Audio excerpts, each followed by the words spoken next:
Okay. Bonsoir, good evening. Bienvenue à notre réunion conseil. Welcome to our council meeting.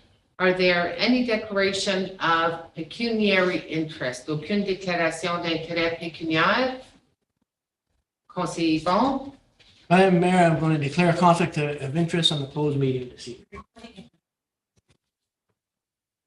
I'm declaring a conflict of interest on the proceedings of the closed meeting this evening, Madam Mayor. Okay, duly noted, Conseiller Yvon. Are there any other declarations? Hearing none, we move forward. Is there a mover and a seconder to approve the addendum? Conseiller Yvon, Conseiller Leo. It is moved by Councillor Zuhaim and seconded by Councillor Mallette. Be it resolved that the addendum for the meeting of Council and Committee of the Whole held on June the 21st, 2022 be adopted as presented. Any comments or questions? Aucun commentaire ou question? Any objections? Aucune objection? None? Carried. Adopt the agenda. A mover and a seconder. Conseiller Chris. Conseiller Leo. It is moved by Councillor Fisher and seconded by Councillor Mallette. Be it resolved that the agenda for the meeting of Council held on June the 21st, 2022 be adopted as presented. Councillor Chris. So I would like to request to remove item 10.2, and I can't believe I'm saying this, but on page 303 of the agenda, it's a motion I put forward, and I would just like to remove it.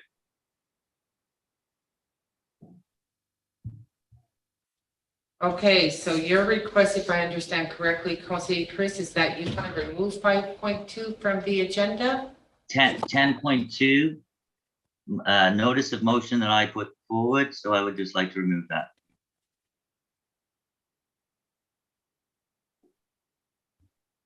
$10.2. Yeah. Okay, sorry.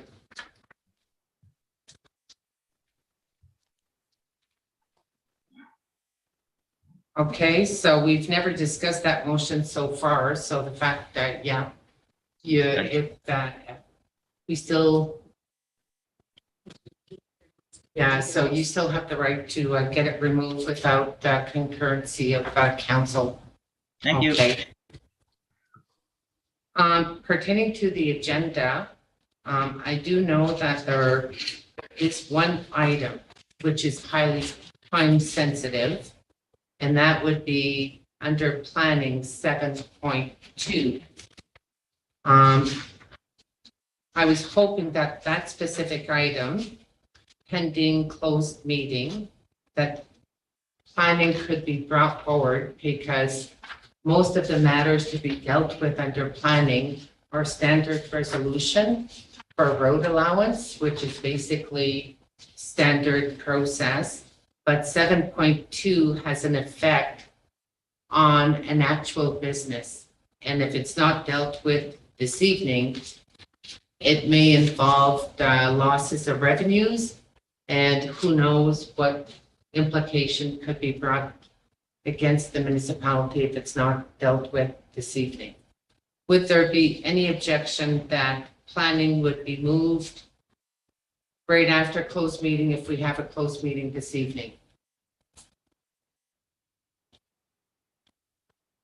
Hearing none, the proposed amendment is to move planning after number 5.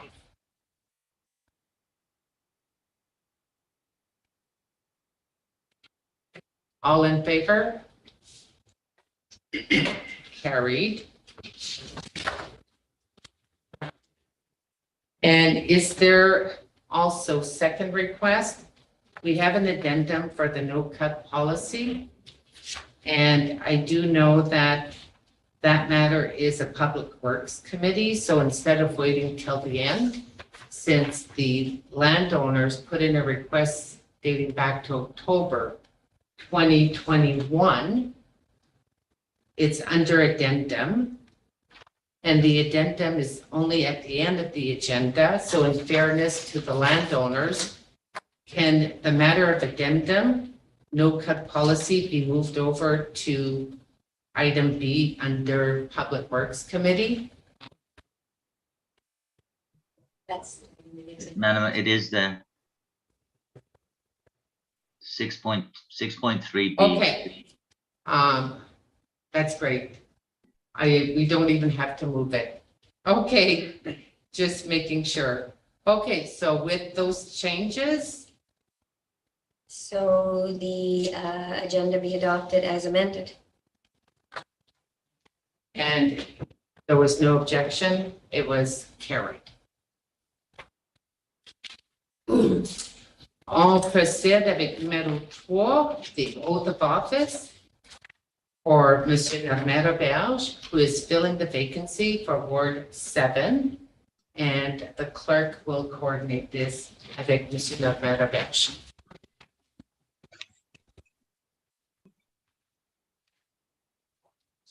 Je, Normand Roberge, ayant été nommé au poste de conseiller quartier 7 pour la municipalité de Nipissing-Ouest, promets et déclare solennellement que je m'acquitterai fidèlement et impartialement de mes fonctions du mieux de mes connaissances et de mes compétences, que je n'ai reçu ni ne recevrai, dans le cadre de ces fonctions, aucun paiement, aucune récompense, ni aucune promesse qui serait de nature partiale, frauduleuse ou illégitime de quelque autre façon. I will disclose any pecuniary interest, direct or indirect, in accordance with the Municipal Conflict of Interest Act. I will be faithful and bear true allegiance to Her Majesty Queen Elizabeth II, and I make this solemn promise and declaration, consciously believing it to be true, and knowing that it is of the same force and effect as if made on the oath.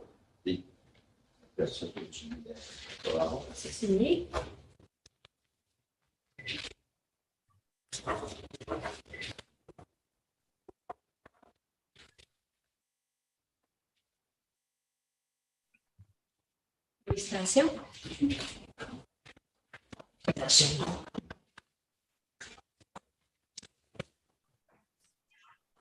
So congratulations to Conseiller Roberge, who is the elected councillor to fill the vacancy for Ward 7 and to work with council. Madam Mayor, Yes, Conseiller Lise? Kevin, I wanted to ask a question because on my agenda, I don't know, like if I'm dreaming, I pick it up at 3:30, but under the public work, I just have item A is politique et contrôle pour les routes privées. I'm reading in French, but I'm sure it's the same thing in English. So road maintenance. So I pick up the package today. So I Okay, don't but have there the wasn't agenda. there was an addendum that may have come out after you picked up the package. Okay, And but it's not on under, the, yeah, I got it. but I got the agenda. just add number B for Public Okay, Works. got it. Okay, thank you. You're welcome. Conseiller Dan?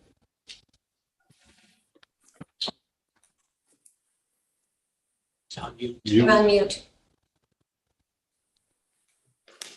Sorry about that.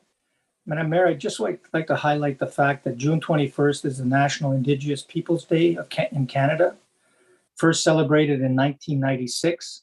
The day, which falls on the summer solstice, is meant to recognize and honor First Nations, Inuit, and Métis cultures of Canada. I'd just like to highlight that. Thank you. You're welcome.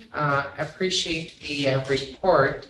Reports are highlighted under section 13 for the future. I don't want to be unrespectful towards the actual date in the recognition, but thank you for sharing it. Donc, on procède de délégation et pétition. Nous en avons pas. We have no delegation and petition for this evening. We have number 5, closed meeting with 2 items. Now, I'm just searching for Councillor Chris. Did you have a request, Conseiller Chris? No, I don't, I do not. Okay, well, subsequent to your request and looking at the agenda and all the matters that we have to deal with this evening, it was to defer the closed meeting to tomorrow evening at 6:30 so we can council entertain the remaining of the agenda and deal with matters of taxpayers. So based on your suggestion, I am submitting the request for deferral of closed because we know that we need the required time. The agenda is moved. Yeah, but we can still put in a request for deferral. Oh, I should let the resolution be read first. Yeah, we need a mover in a second. Yeah. Okay. Is there a mover and a seconder for the closed meeting resolution? Conseiller Yvonne, okay, he's spelling. Conseiller Leo. Seconder, Conseiller Elise. I'll let you read the It resolution. is moved by Councillor Millet and seconded by Councillor Senecal that we proceed into closed meeting as authorized in Section 239(2) of the Municipal Act to discuss the following: notice of statement of claim and a workplace investigation report, which fall under the personal matters about identifiable individuals, litigation or potential litigation, and advice that is subject to solicitor-client privilege. Okay. So what I'm doing now is putting a request to see if this subject matter can be deferred to tomorrow night at the same time, so we can have specifically the closed meeting and allow the prescribed time to deal with the matter. And that the benefit for it would be that council would be able to deal with the remaining of the agenda. Fingers crossed that we would be able to have the capability of trying to deal with all pending matters of taxpayers, which some have been pending since the month of October last year. So it's not to avoid, and it's not to delay indefinitely, but it was a recommendation that came forward by Councillor Chris, and I had made reference that the matter should be discussed at council and voted at council. Madam So Mayor, that's the reason for the deferral. Madam Mayor, I won't be here tomorrow. I made arrangements. I won't be here. I won't be in town. But can you still join by, No, I can't. No. Where I'll be, I won't be able to. okay, well, if it's deferred to Thursday, would that be a problem? No, I'm not coming back until Friday night. I can do next Monday, but I mean, we can do, my suggestion is we do the close, and then what we don't do through tomorrow or tonight, we can do it Monday or Tuesday.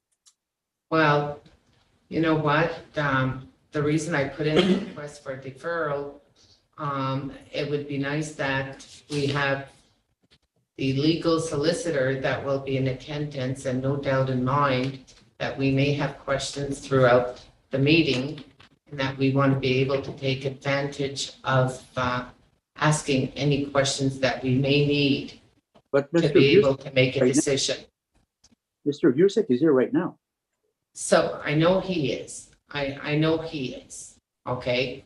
But in fairness, I suspect that the closed meeting will be lengthy.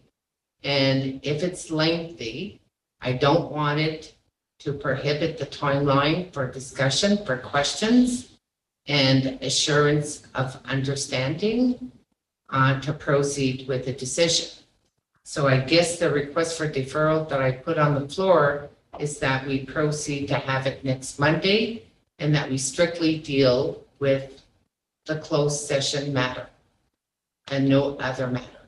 Madam Mayor, So I put a motion for deferral. I need a mover Madam and a Mayor, seconder. no, Madam Mayor, Conseiller Dan, no, Madam Mayor, Conseiller we Dan? did not vote on the motion.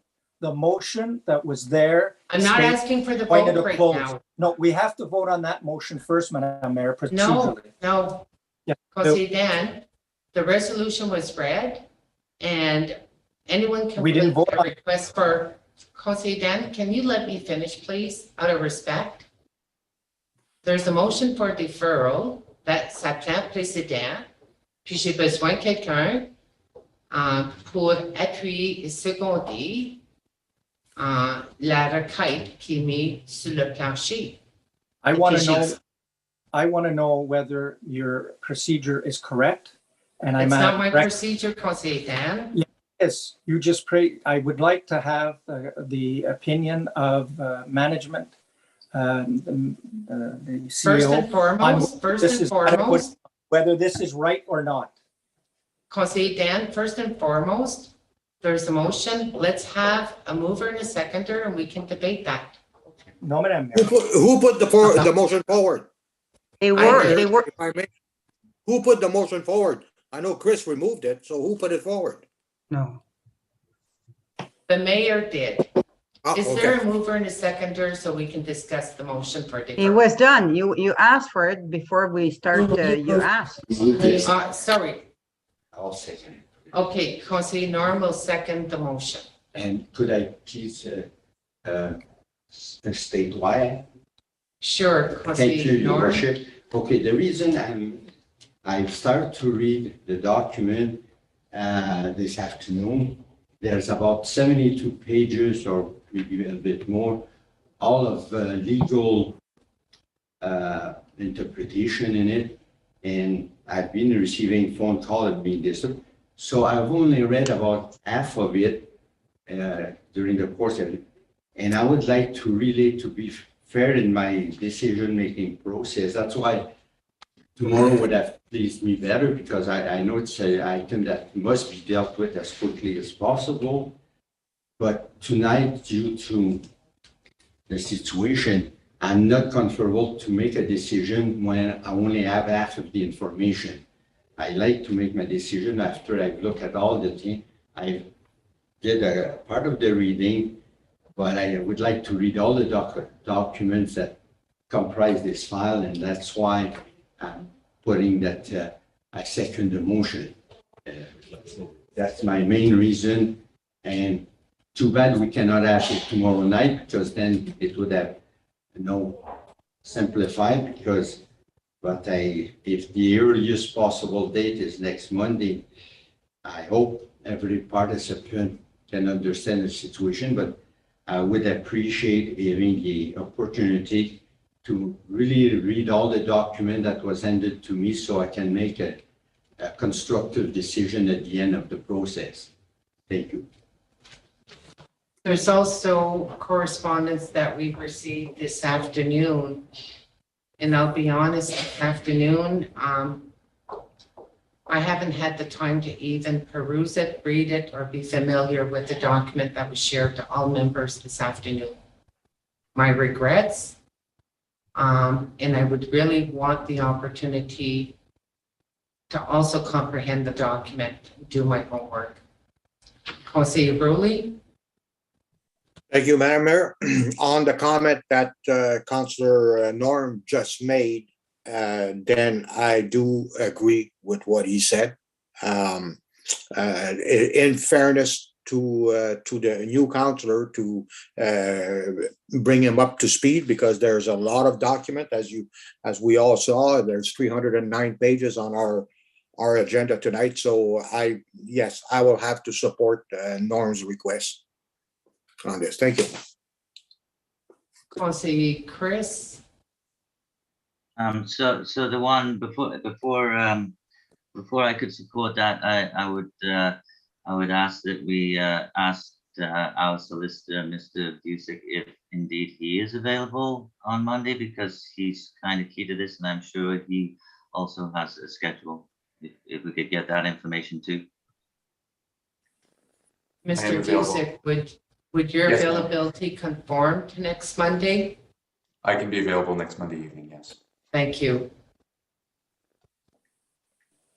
So I'll call it to a vote for the deferral of a closed meeting for Monday at 6:30. And Monday would be the 27th. And it would be to deal with 5.1 and 5.2. Those would be the two matters to be discussed. Those in favor, en faveur? Carried. Adopted.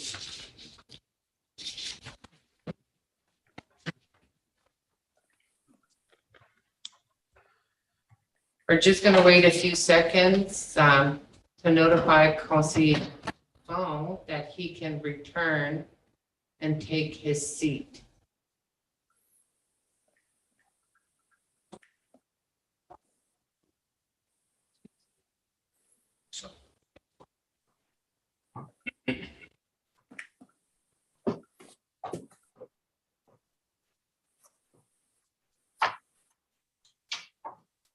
Okay, so we proceed to planning as requested in the amendment to the agenda. I think, Madam Mayor. Yes, I'm just going to wait just a few seconds because notification to Conseiller Vaughn that he can take back his seat. Okay, so we proceed to planning as requested in the Okay. agenda. I think, Madam Mayor. Yes, so we move to planning. Would need a mover and a seconder for 7.1 to amend the zoning of Prince Street West and Burner.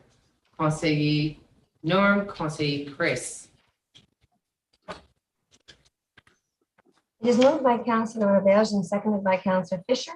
Be it resolved that bylaw number 2022-39 being a bylaw to amend zoning bylaw 2014-45 to rezone certain lands located on Principal Street West in Burner from residential 2 zone to residential 3 zone shall come into force and take effect on the day it is passed.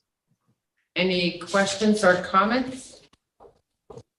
Any objections? Aucune objection? Hearing none, carried, adopted. 7.2, the site plan control agreement for 150 Eugene Road, Burner. A mover and a seconder. Conseiller Vaughn, Conseiller Denis. It is moved by Councillor Duhaime and seconded by Councillor Denis Senecal.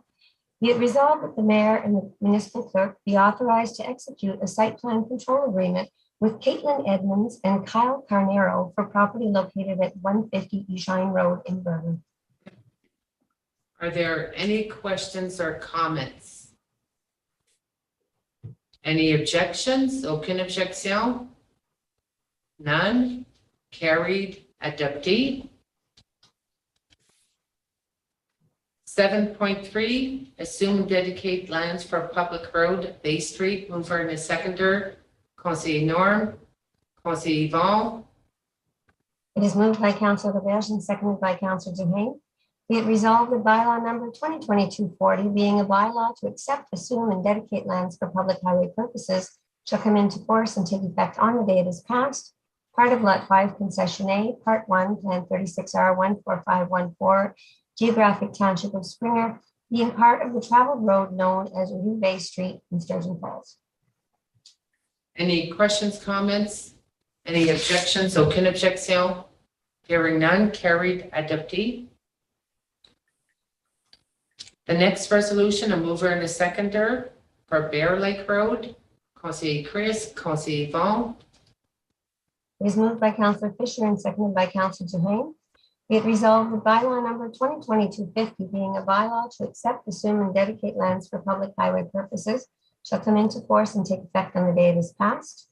Part of Lot 4, Concession 1, Part 3, Plan 36R 14828 in the Geographic Township of Hugo, being part of the traveled road known as Chemin Bear Lake Road in Burner. Any objections? Aucune objection? Any? None? Carried, adopted. Mover and a seconder pertaining to the same type of resolution for Old Highway 17. Conseiller Denis, Conseiller Chris. It is moved by Councillor Denise Senecal and seconded by Councillor Fisher. Be it resolved that bylaw number 2022-51, being a bylaw to accept, assume, and dedicate lands for public highway purposes, shall come into force and take effect on the day it is passed. Part of the west half of Broken Lot 3, Concession 5, Parts 1 and 2, Plan 36R14822, Geographic Township of Springer, or Kirkpatrick, being part of a travel road known as Old Highway 17. Any objections? Aucune objection? None. Carried. Adopté. Mover and a seconder for 7.6 to amend the planning department fees and charges. Conseiller Norm, Conseiller Rowley. It is moved by Councillor Laberge and seconded by Councillor Larrabee. Be it resolved that bylaw number 2022-46, being a bylaw to amend bylaw 2011-12 as amended, being a bylaw to set fees and charges under the Planning Act in the West Nipissing Municipality, shall come into force and take effect on the day it is passed. Any comments or questions? Any objections? Aucune objection. Hearing none. Carried. Adopté. 7.7 to amend the zoning bylaw, Crossoy Road. Mover and a seconder. Excuse. Conseiller Denis, Conseiller Lioux. I'm sorry, who was the second person? I missed the seconder. Conseiller Lioux. Thank you. It is moved by Councillor Denise Senecal and seconded by Councillor Mallette.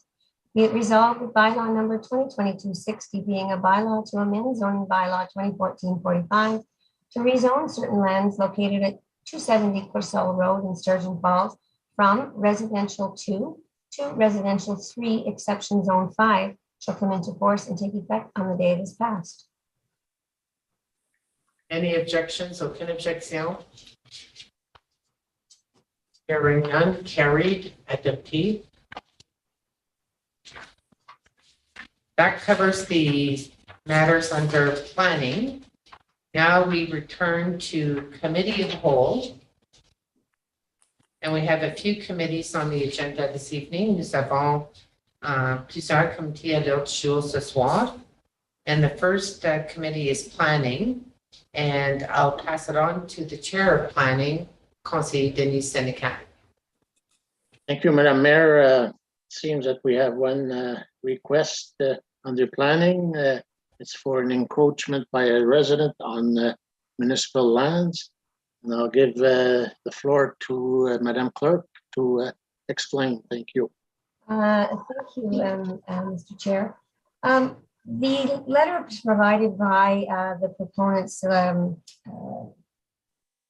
consultant is fairly self-explanatory.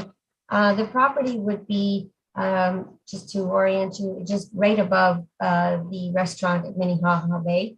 The lot is such that it extends, it's on the embankment, so the lot extends out into, I guess, midair would be the best way to describe it.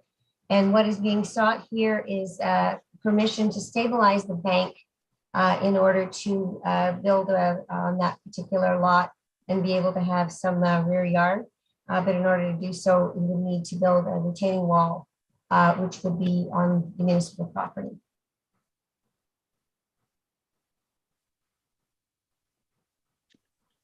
Any comments or Leo? Conseiller Leo? Thank you, Mr. Chair. Yeah, recommended by the planning.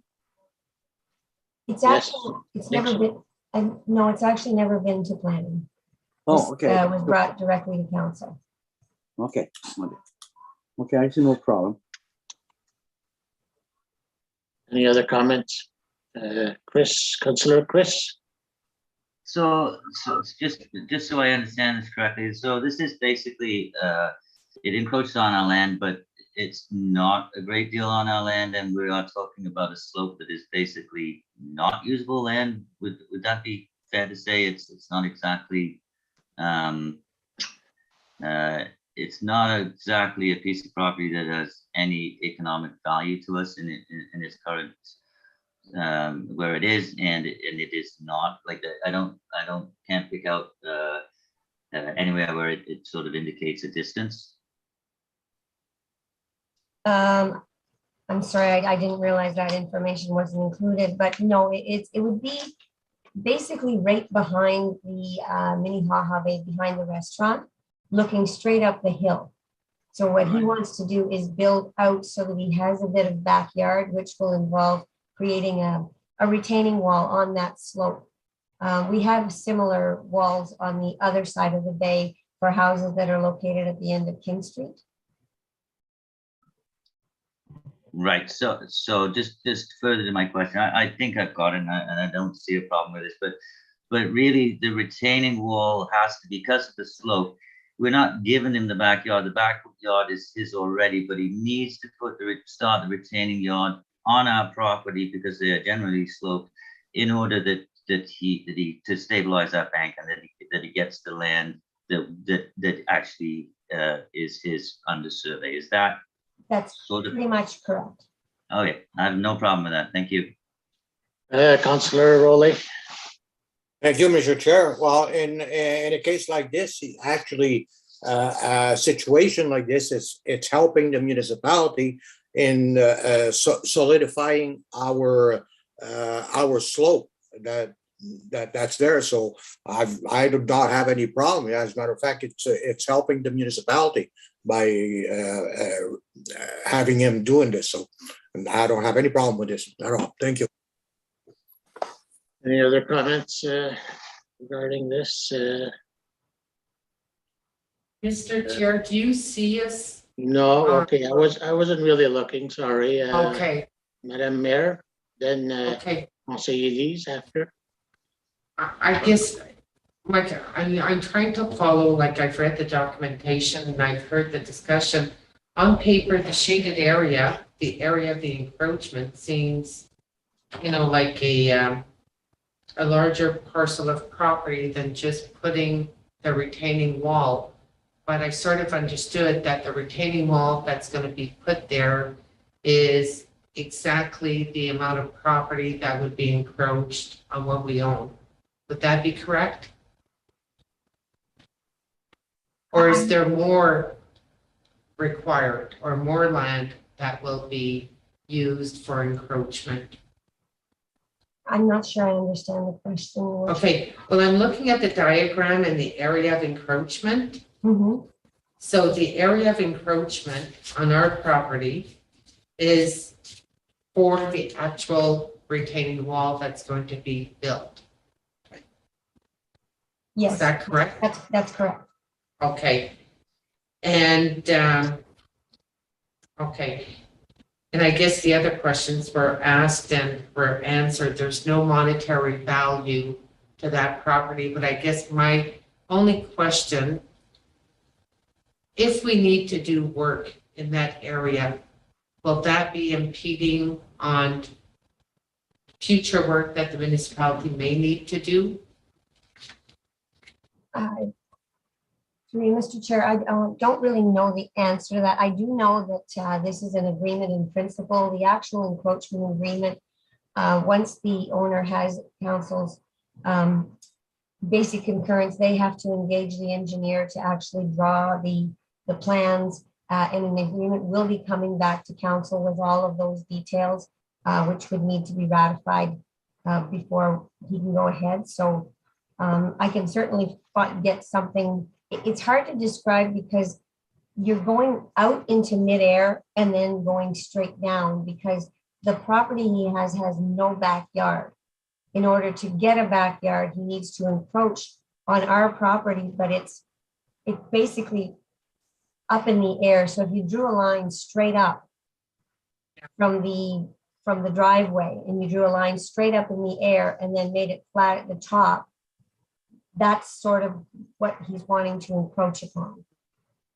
Well, I look at it often when we're driving up the hill and you see the slope and trying to visualize a home or a new build that's going to go there. I have no objection as long as it does not impede on the municipality's ability to perform any work that would be required, because I know that at given times we had the road that collapsed or that sunk holes and it necessitated our equipment to be there. So I just want that assurance. If it doesn't, I have no objection.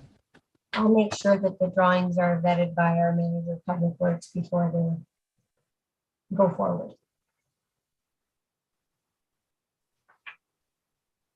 Sounds good. Conseiller Lee, sorry.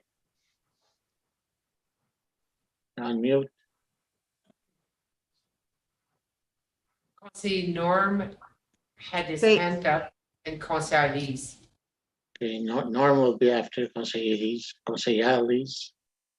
Great. Yeah, no, most of the question were answered. So really, if he doesn't have any backyard. Okay, can I, or, Yes, go ahead. What's? okay, no, it's because there was, somebody was talking at the same time. There's no backyards. It doesn't mean that, I'm assuming if he wants a yard there, it's going to be kind of a patio that will be in the air and connected with the support, the retaining wall.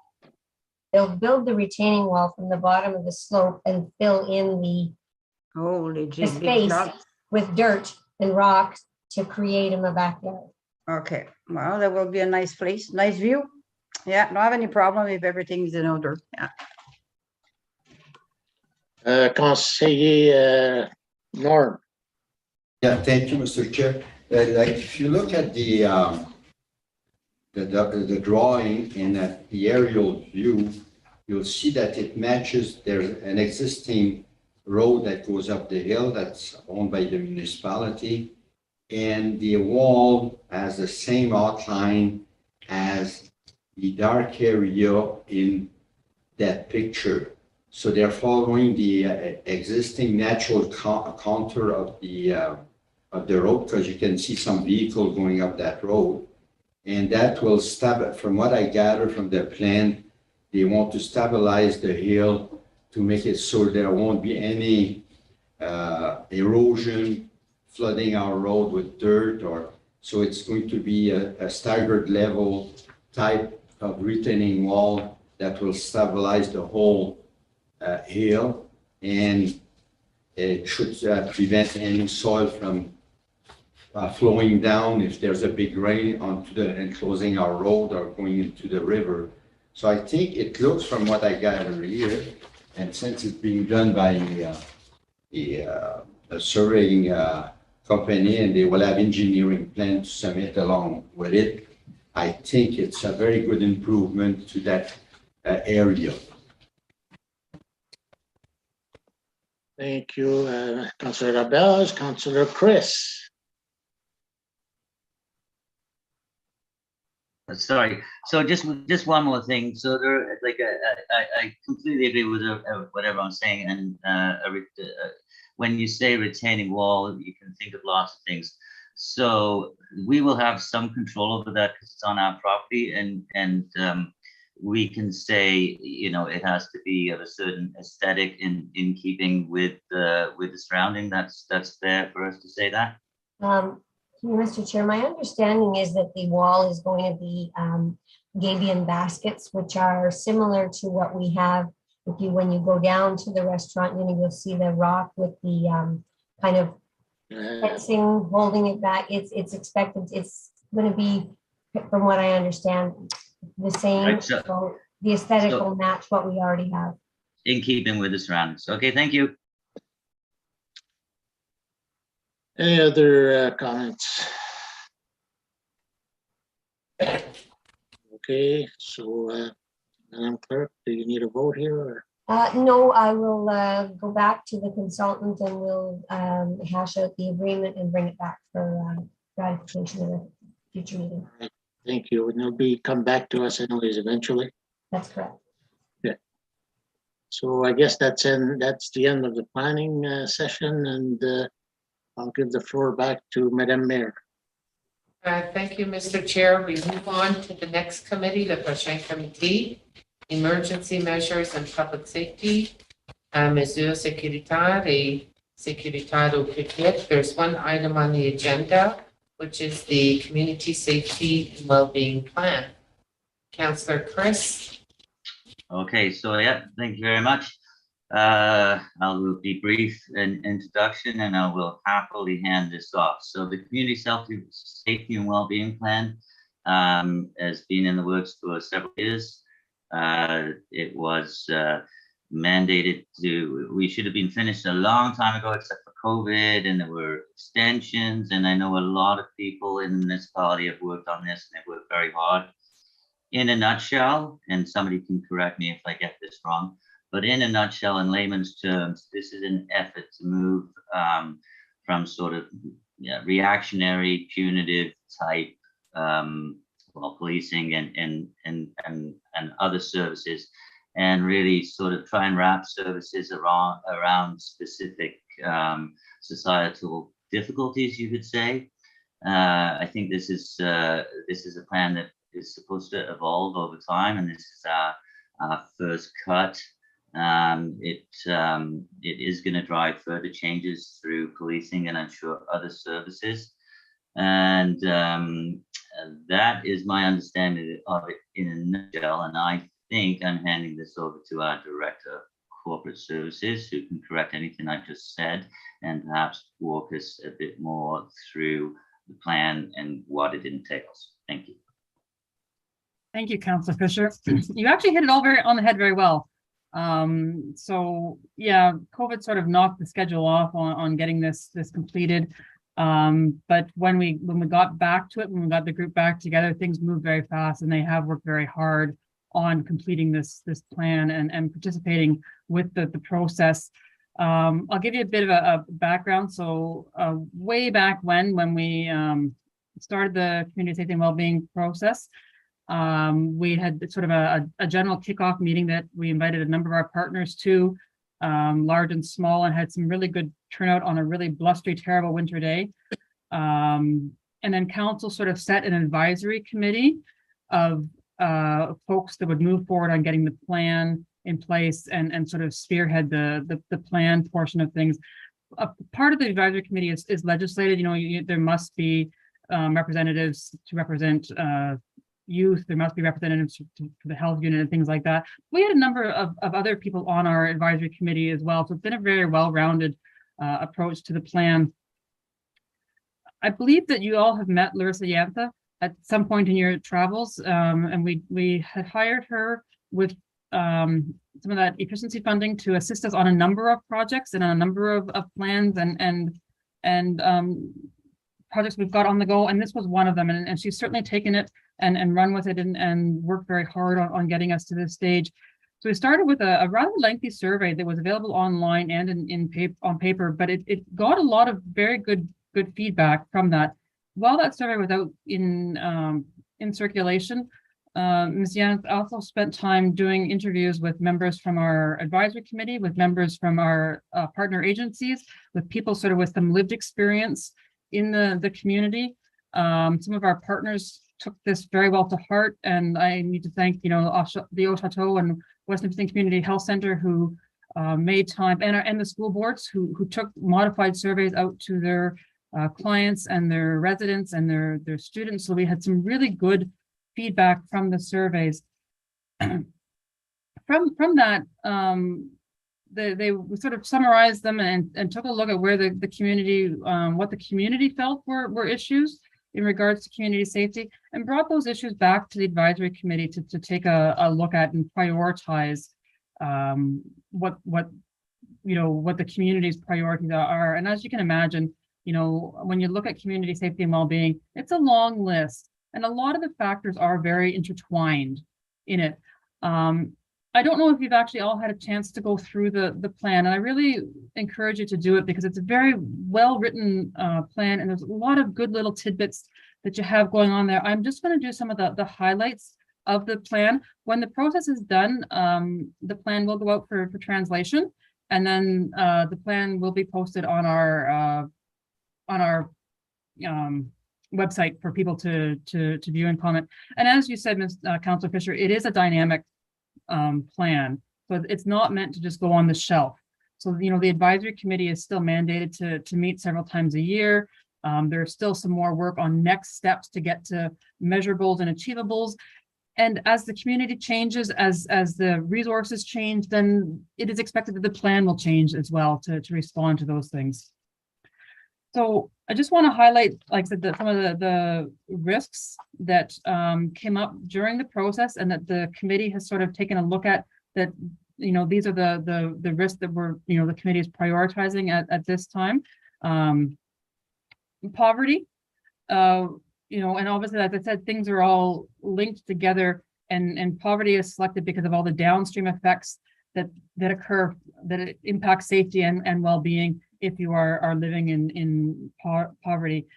Some strategies were suggested, and the strategies are the things that will continue to flesh out over the course of this accessibility advisory committee, looking at, you know, approaches to food security, and are those approaches all volunteer reliant, investigating options for additional initiatives, enhancing employable skills and life skills. And those are some of the things that our partners can take part in. And it's not just all the municipalities doing this. We're sort of the coordinator with the partners, financial management courses, learning what we've got out there already and supporting families in being successful. Addiction. And we had some discussion on addiction versus mental health, and so the committee saw those as two very different things. Though mental health may sometimes have a role in addiction, addiction and mental health are two really different paths. So you will see addiction and mental health sort of talked about separately in the plan, because they were identified as different priorities. So again, looking at treatment and prevention programs, particularly treatment and prevention programs that fall within our boundaries and that are accessible to our residents. But keeping in mind our neighboring cities, but really looking at what we've got within our boundaries, expand services, look at how services are funding. And some of these things, you know, are obviously not immediate action items. And some of these things are going to need some political will from councils at various times, as far as ensuring that programs that might be funded by our partners are funded appropriately by the provincial agencies, and they may need some assistance from us at times in funding programs and getting the political clout to get the province to the table on some of these. Looking at harm reduction strategies, and again, establishing supports for families along the way. I am doing very high level. Really, I do really encourage you to go and read the report. As I said, addiction and mental health were separated as priority risks. And again, some of that became because of the existing mental health resources, as well as how mental health ties to all those other risk factors and all those other parts that fall into community and safety well-being. And again, it's that looking at what services and resources and programming do we have within our boundaries, within our neighboring cities, but how accessible are those services? And even within our boundaries, how accessible are those services given the vast geography that we have? So this is why it was looked at as some of the priorities. Isolation fell under mental health, and certainly isolation became more and more of an issue probably as we were tackling this at the tail end of all the restrictions, as opposed to when we first started this pre-COVID. We certainly have a different appreciation for isolation and how that really plays out in our community. And active living falls into that part as well, sort of how active living may tie to mental health, cultural and recreational facilities, dynamic lighting, safe walking, those kinds of things are all sort of under the mental health bracket as far as strategies that might be used down the road. Housing and underhoused was the fourth priority, and this falls in line with everything that we've talked about here. We've known here. Our ECDEF committee has been on that as well as part of an ongoing study that we have right now. Certainly the district looks at housing and underhoused periodically as well. So certainly that, shelter is a necessity, and inadequate housing can lead to other health issues. And that's, again, how I said, all these things are so intertwined that sometimes as the group was looking at priorities, it became difficult to pull them out because the priorities do overlap so much. Does housing impact mental health? How does poverty impact housing, and how they all tie together? There's not sort of straightforward paths through any of this. And again, looking at strategies and action items, looking at, what the current approaches is, again, looking at funding and what partnership options are out there, low barrier shelters.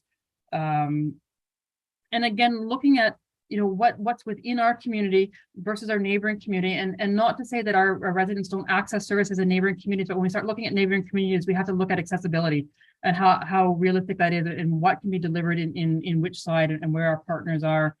Housing and underhoused also address some of those things. Again, talk about things being tied together with isolation and looking at an approach we have to support aging in place. And that's certainly something that we're hearing more and more about even pre-COVID, and with all the changes and all the things that happen with long-term care homes and with seniors complexes, even before we get to long-term care, the idea of aging in place is one that certainly probably deserves some more research and investigation as we roll through.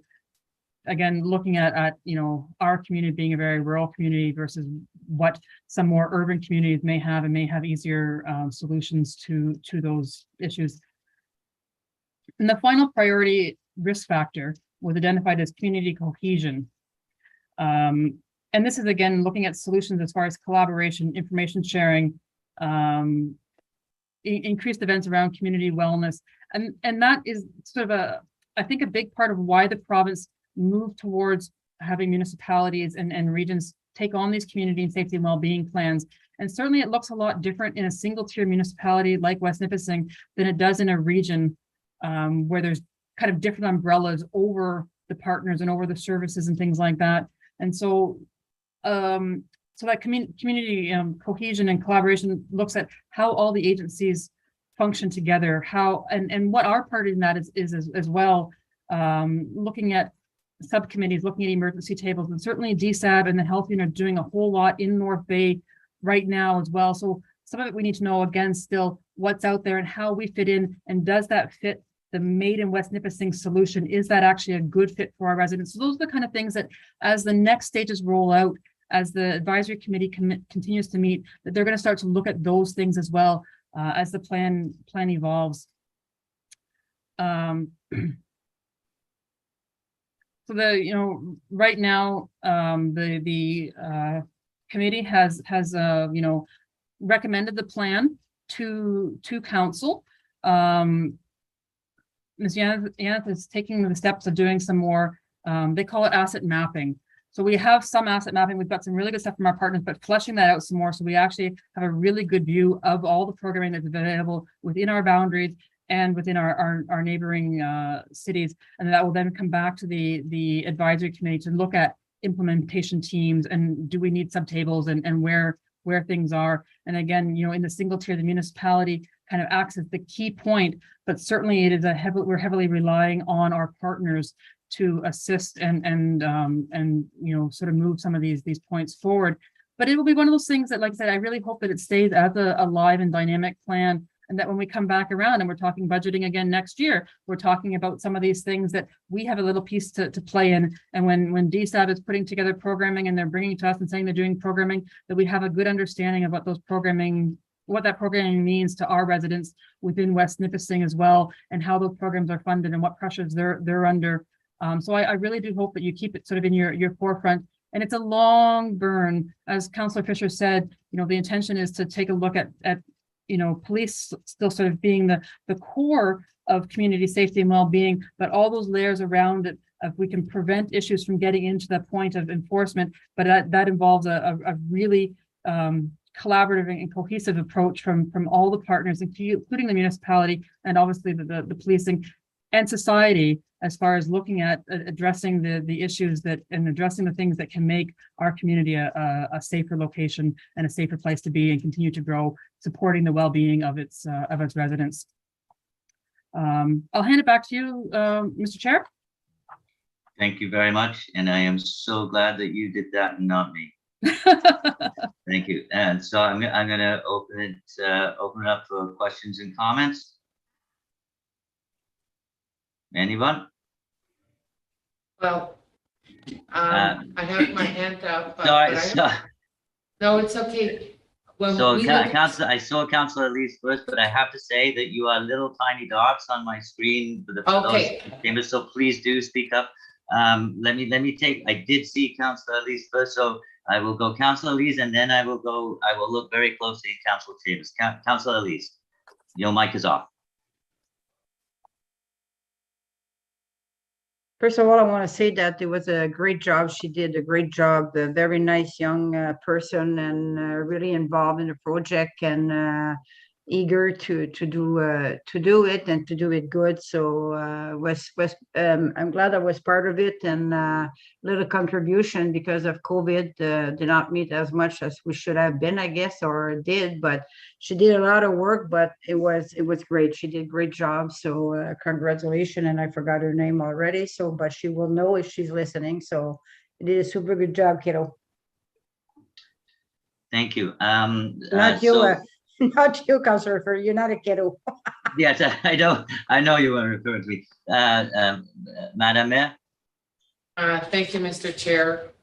If there's no objection, I just want to share a few comments in French. I want to echo everything that's been said. Félicitations à Larissa Yanta, la coordonnatrice de projet, qui a entamé l'initiative pour entraider avec l'étude, la méthodologie, puis de l'assemblement et la consultation avec le comité avisoire. L'objectif du plan qui est mandaté par la province est de s'assurer que nos résidents de Nipissing-Ouest se sentent sécures et de voir à leur bien-être.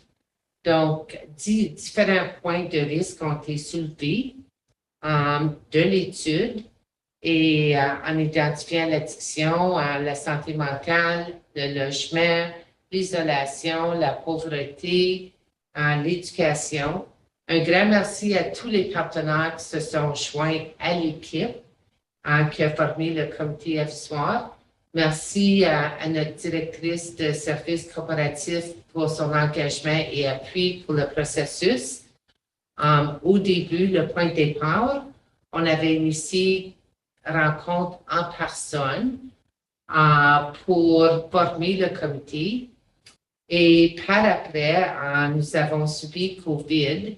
Donc, on n'a pas eu le loisir de pouvoir se rencontrer physiquement en personne par après. Le tout était fait par l'entremise de technologie. C'était réellement un défi d'essayer de sensibiliser une consultation, un engagement auprès de des groupes cibles physiquement en personne à cause de COVID. But I have to say that Yarissa surprised every member of the advisory committee because she was able to engage different demographic groups in the process. Et merci aux chefs qui se sont portés volontaires à aussi compléter le sondage qui avait été postulé en ligne et accessible à différents points de repère à travers de la municipalité. Donc, ce plan-ci est l'outil pour identifier c'est quoi les risques, c'est qu'est-ce qui est disponible pour entraider à remédier les risques, mais c'est aussi un plan qui va nécessiter une intervention régulière pour s'assurer que les travaux sont entamés pour répondre aux besoins de ces risques et sans aucun doute que déjà les services qui sont disponibles et pas de dédoubler ces services-là, mais de s'assurer la sensibilisation de nos gens de quel service qui est disponible pour remédier certains risques. So all this to say, Councillor Chris, I just want to say a big thank you to all the members of the advisory committee, the organizations that played an active role and that provided their feedback, their engagement for the realization of this plan. Et le plan va être disponible dans les 2 langues, postulé sur notre site web. Et il y a encore d'autres travaux à être effectués pour répondre aux besoins des risques avec la priorité que nos gens se sentent sécures et de voir à leur bien-être. Thank you. Thank you. Was there anybody else in chambers? Any of you other little dots that? No. Anybody else for comments? Okay, so I just close this before I hand it back and say, just reiterate what our Director of Corporate Services said. It is actually quite an interesting read. It's an interesting process, and I must say that our document, not only is it well put together, it's actually very beautiful, and congratulations to everyone who was involved. And I hand the meeting back to Madam Mayor. Thank you. The chair, just a final question. I know the translation, once this is approved, like, there's no objection, everyone is in agreement with the plan that's being presented to us. Are we going to be posting the English version and identify that the French version is to follow? Or are we going to wait until the translation is done so we can post both? Yes, wait. I guess I'm asking that question just to make sure, because people are listening to what we're saying this evening, so I'm sure that some people will want to read it. If I may, some of that will depend on I think sort of how long an estimate we get on translation. For something like this, we'll actually send it out to a translation service, and they're actually really usually spectacularly fast.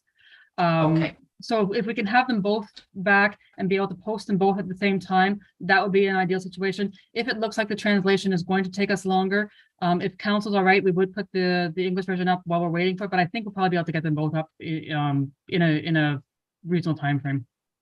Okay, I concur, Mr. Chair, with what's being recommended. Okay, so that concludes that. Thank you very much, and I hand it back to you, Madam Mayor. On procède avec le prochain comité, the next committee, Public Works Committee, and I'll pass it on to the chair, Conseiller Yvon. Thank you, Madam Mayor. We have one item, it's the winter road maintenance policy and contract for private roads. We had Councillor Chris who presented a motion and I would ask Councillor Chris to elaborate and to explain what exactly he's trying to do here, or what he'd like to see happen. So Go that's ahead. why Councillor Dehane, why I'm trying to get to that page. You also have the addendum, which is 6B, which will go right after this. This is the cut policy. Well, the Yeah, addendum, but right now, Right. I know we'll mention it to Conseiller Yvon after. There's two items, the addendum, but we're dealing with number 8. Yes, and I found the page. So this came up because we do have a policy and it is for private roads, and they're inspected by Public Works, and from an administration point of view, I know that the Public Works are required to inspect these roads every year, and there's a set of them, and it just made a lot of sense to me that if the roads are fine, that we roll over those contracts, and council would only really need to be involved if an issue came up, that there was a dispute that a road was not good enough, or if somebody wanted to add a road to the list. So to my mind, it just makes sense that this would be really it's once it's been approved, it's more an administration thing.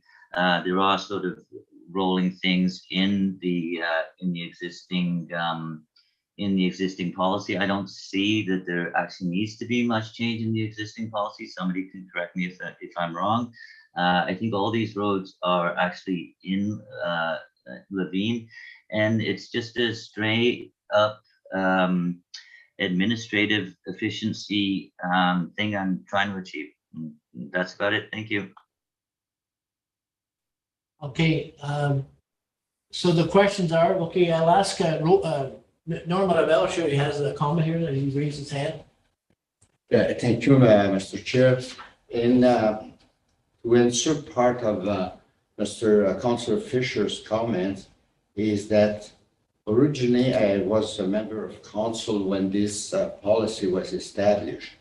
And the reason it's done the way it is we had a lot of requests, but we had no means to address them. So legal advice was obtained, and because there's a lot of issues involved here.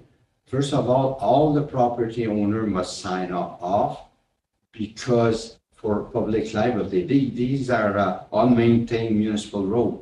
So when we send our equipment there, it gets a bit tricky because we're using more or less like a private road, for municipal purpose. So for liability purpose and our insurance company at the time would not cover us unless we had the signed request by all the property owner that the road was requested on an annual basis and inspected by the proper authority of the road project, like the road super, that the road could meet all the requirements for our equipment to go by safely without damaging the equipment or private property. So that's why it's written this way, and it must be renewed everywhere as a request from the landowner. Unless the legal requirements have changed, I think we should continue the same process because it protects the municipality from undue liability or conflict. Every property owner that it's an annual thing, we don't have to renew the contract year after year. It has to be evaluated on its own merit per road per year. Thank you, Mr. Chair. Okay, Rolly, Lees, and then Madame Menace. Thank you, Mr. Chair. I think the way I understood this motion from Councillor Fisher is those roads are already approved on a yearly basis. And I guess it would save time for council to have this brought up in front of us, because if the super goes and he does his inspection on a yearly basis, and it's just a formality, just move it forward. So it would be done, like so to save us some time at council to bring it forward and then pass a motion that we do them every year, since we are doing them and they do pass inspection. It's done at the staff level. I would support this motion that the staff have the authority, since we already said yes, that staff continue on forward. But if there is a new road, or if there is a road that does not meet, then yes, bring it to council and we could try to remedy the situation. Thank you, Mr. Chair. Lise, conseiller Lise, conseillère Lise. Oui, merci, Monsieur Chair. Well, I have to agree with Councillor, I don't have to. I will agree, because I think it does make sense what Conseiller Robert said, because liability is still there. So just a scenario that we don't come forward and then something happened, somebody got hurt, or because they sued the municipality because the road was not well maintained and it's not brought to council anymore. And they say, well, staff saying they're doing it, they're accusing staff, and we have no way of knowing nothing. So I think as far as liability and to save council time, I think, it's about when they bring it every year, like it takes about 2 minutes. I don't think it's a time consuming to have it. And another thing is people need to know, because they might inform at some point of time people that would like to have their road maintained by the municipality. And if it's possible, if they reach out, something like that, they could maybe request. So I would agree that it stay like it is. And it's not a question of saving time for nobody, because they're doing it anyway. So it's a matter of putting on paper and saying, okay, this is what's happening. And they do report for all kind of thing, and they need to continue to report. And it's not saving us time for us. So I would not support the change. Merci, Lise. Madame Menace. Thank you. I was also sitting at the table at the time that this policy was enacted. Our employees don't have authorization to go perform work on non-municipal property. These are private roads unassumed by the municipality. We're not mandated under the Act that we have to service these roads. The objective behind it was that it was a service agreement for winter maintenance only. And the objection, the goal was that everything that's been described, as what needed to be met, is that the property owners would bring the road up to standard to bring that road being transferred to the municipality. So to allow our employees to perform work on property that is not owned by the municipality, there has to be a mechanism that we can provide an exemption. And the exemption is to authorize this agreement to allow our employees to perform this work and ensure that our employees are also protected and our equipment is protected. So it's a mechanism for residents on Project Road, if they want winter maintenance with the objective that investment is going to be done on the road to bring it up to standard so the road can be transferred over to the municipality, they can put in a request for this service agreement. And residents, I believe, were foretold when they signed this agreement, this is not an agreement for life. There's an expectation. And at a given point, there may be a council of the day that may ask, well, how long has this service agreement been done on a specific road? And when is that road going to be brought up to par and transferred over to the municipality? That was the objective at the time. And in the interim, there are other residents of other private roads that have submitted the requests. Staff are doing a good job following the policy. They go out, they make an inspection. They know exactly what needs to be looked at. And if it does meet the requirements, it's brought back to council for consideration. And council can either say yea or nay. So unfortunately, I would not be able to support and say, let's leave this in the hand of the administration because it's not a mandated legislation service. And we have to factor that we have a lot of roads in our system which are owned by the municipality. And in fairness, those roads, there's expectation. If we take on roads that don't belong to us, there has to be something that comes to council for council's consideration. Those are my comments, Mr. Chair. Merci, Madame Mairesse. Conseiller Léo? Hey, thank you, Mr. Chair. I think Mr. Councillor Fisher's request is not to assume a new road. The only thing is for winter maintenance. Right now, every year by June 30th, they have to apply to get their road sanded and plowed in the wintertime. But every year they have to do the same thing. We don't take over the road, and I think that's the reason she brought it forward. If I'm correct, Mr. Councillor Fisher. For clarification. So, okay, I'm going to go back to Norman Abels. Yes, Mr. Chair, in answer to Councillor Mallet, is the reason also is that a property owner change, and then the document that would be on file would not reflect the actual property owners. So if it doesn't, the original list of property owner might have been approved.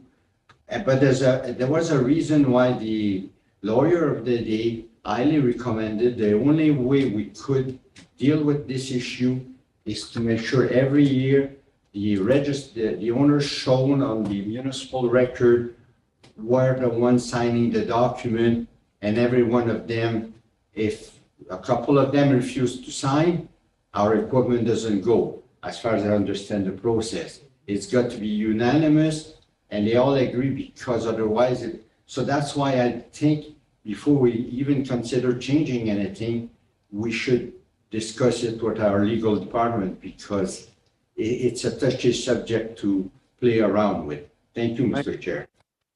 So I'll give Councillor Chris a chance to speak on it again. Yeah, so I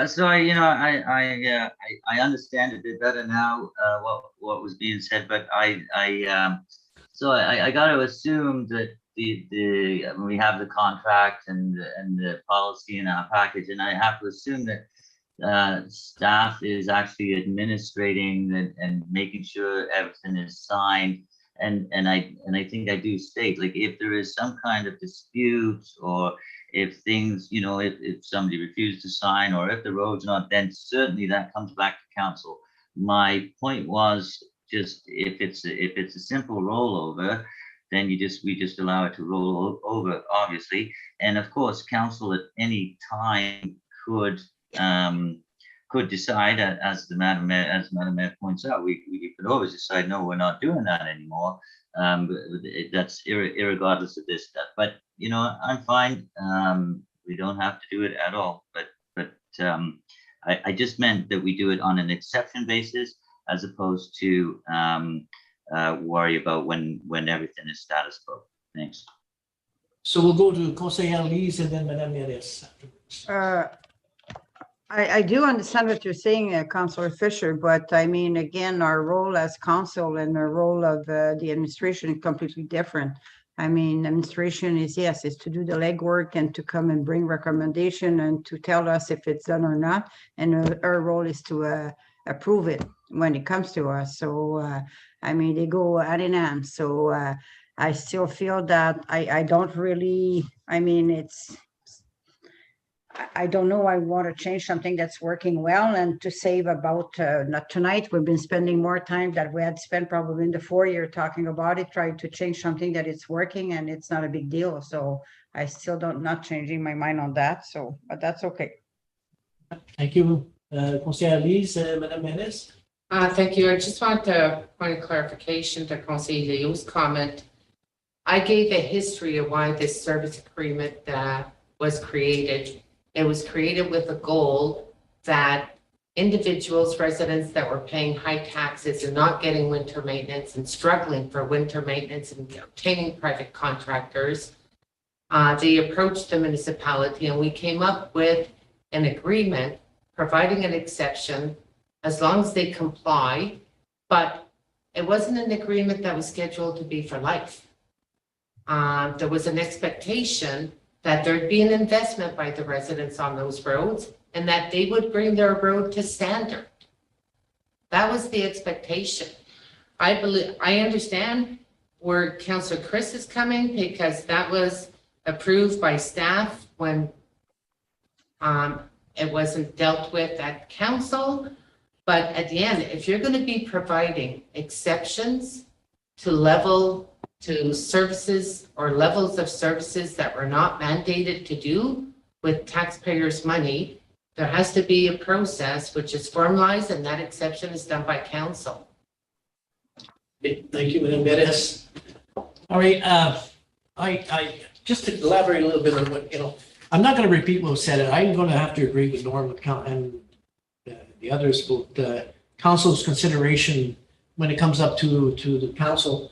The thing is, when it's presented to us, the road superintendent or the director provides us the request. Something to consider as well is when we do request a lot of roads to be open, private roads as well, it means a lot of man hours, and it means we need to take more time to do our roads because of the many requests we have. So it's something that we have to consider when it comes before council at that time. And I'm not going to repeat whatever else was said because it's been said.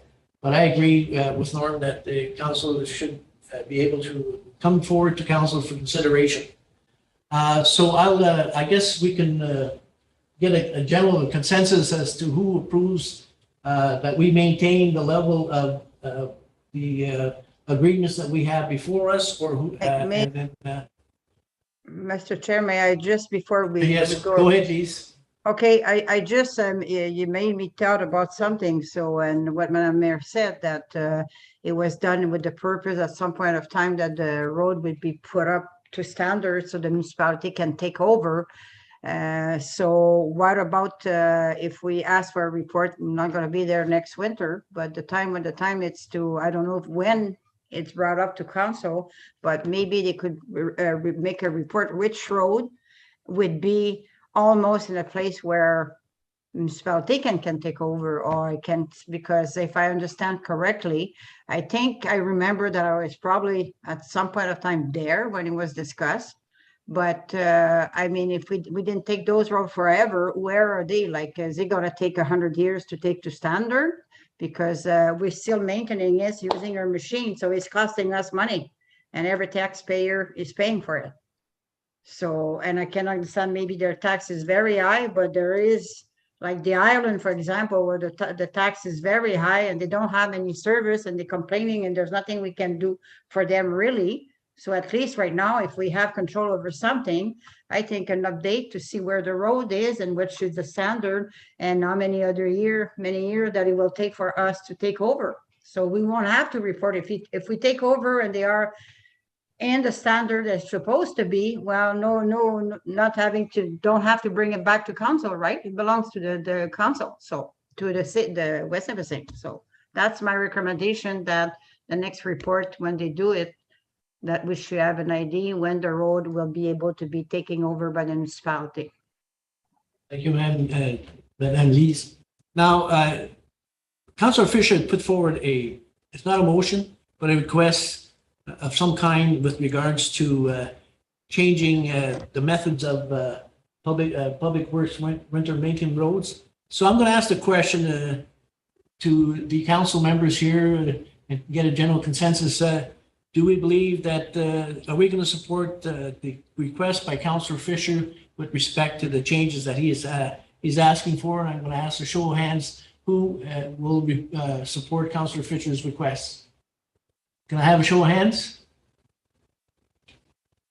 So we have 3, so it's defeated. So we'll maintain the level of service that we've had with respect to also keeping the policy as stated. So now we'll move on to item number 2, and that is the addendum that we've received, and it has to do with the no-cut policy exemption requests. So I'm sorry, I don't have that request before me. Does anybody have that request? I have it. Councillor Fisher, do you have that request? Yeah, so it's, you want me to go through it quickly? So it's 274 Fort Road, 29 Concord Road, 18 Concord Road, and there is another one opposite 865 Lalonde Road.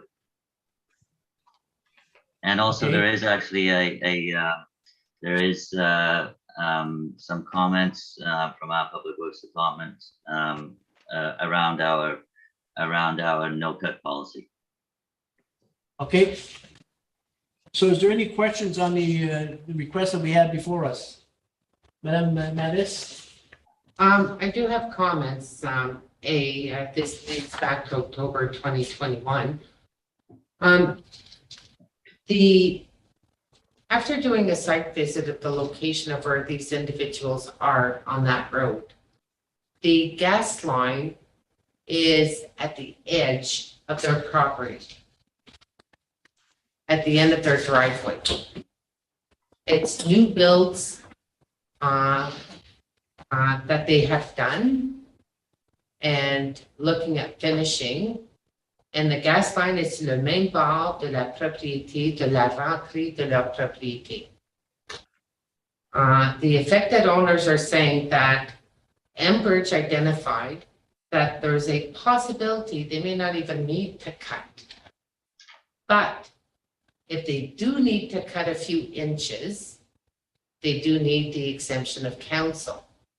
So there's no crossing the road whatsoever.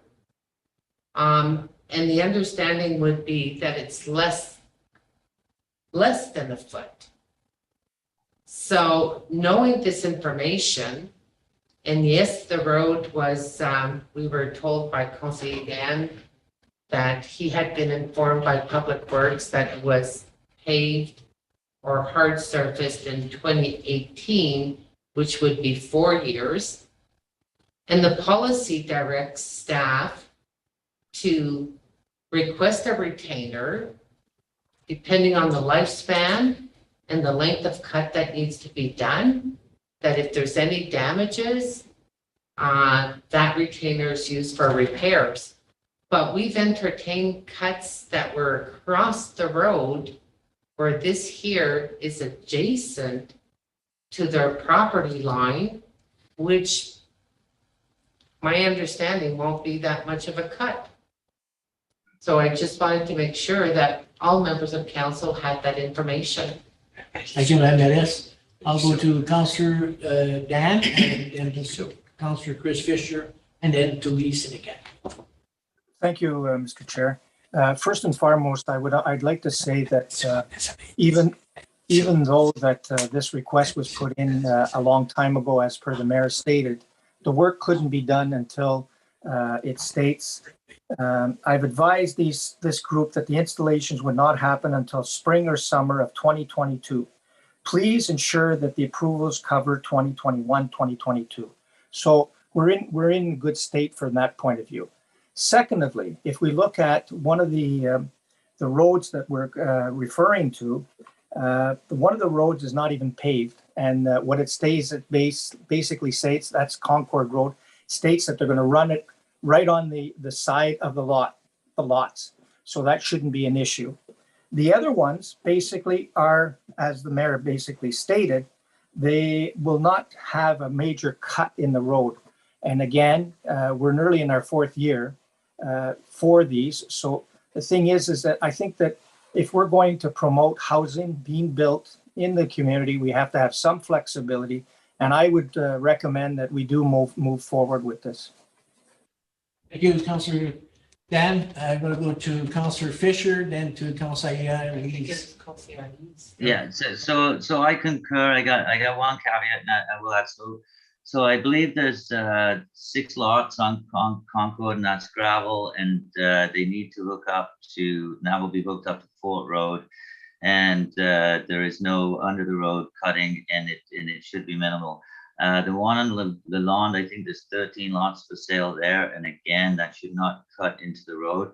However, having said all this, there are some notes from our Public Works where, let's say, I think that that certainly the municipality should be holding Enbridge, Union Gas's feet to the fire on this, to the subcontractors, and so that if we are only supposed to be cutting in a few inches into the road, that in fact we are only cutting a few inches into the road, and that kind of thing, and there are a bunch of suggestions from Public Works, and I think those do bear looking at. Thank you. Thank you, Councillor Chris. I just noticed our Director of Services, Alyssa Croddock. I'm sorry I didn't see your hand. You may have some good information to reveal here before we continue. Yeah, I just wanted to clarify that cut a few inches into our road. You guys have been around the table long enough.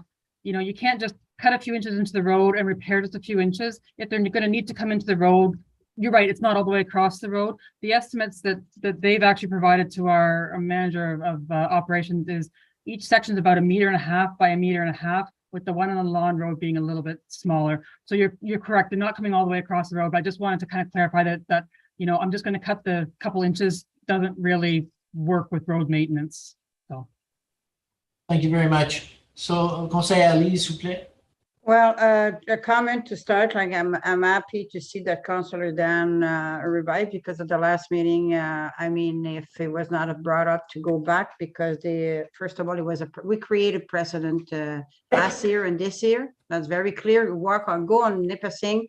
And yes, I agree with the Director of Corporate Service. I mean, you have about, I call it three patch on the left side when you're going south. So the east side that they did cut, and I was thinking is the natural gas. And there's about 3 cut that's been done this year, completely across the street. And I recall approving one, but I don't recall approving the last one that was close to Canal Road. That completely went across the street, and it belonged to the municipality, and it's paved also. So I think we need to revise. And if we apply the policy that we have in place, which I think it's a good policy, that if we approve it, they need to put a down payment, and Public Work will be in charge to see if there's damage. They need to repair it till we pave it. So I'm glad that people are coming down, and I do agree with that we need housing, and sad that we had refused some, but it is what it is, and so let's go on, right? Thank you, Conseiller Leeds. I'm going to go to Conseiller Leo, then Councillor Fisher.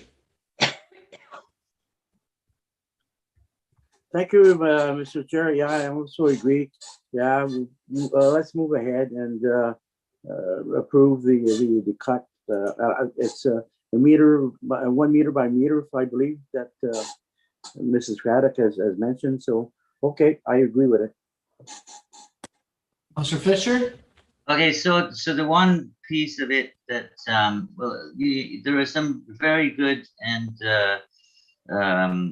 straight up, honest comments from Public Works. And one piece of it is that Union Gas should be paying these deposits. They're the company that's benefiting from this. And, the homeowners are too, but this differentiates between who's got money in their pockets and who doesn't. And I know Union Gas, in principle, have said that they will pay these. And, and if they're doing the road and contracting the road and paying the deposit and on the foot for the bill, should it need fixing, and they're not going to get their deposit back, then perhaps that's going to make them do a better job in the first place. And their contractors are not going to, they're not going to infringe more upon the road than they absolutely do. So I would just like to point out that Public Works has some good remedies for this, and also kind of begging us not to destroy the policy. Thank you.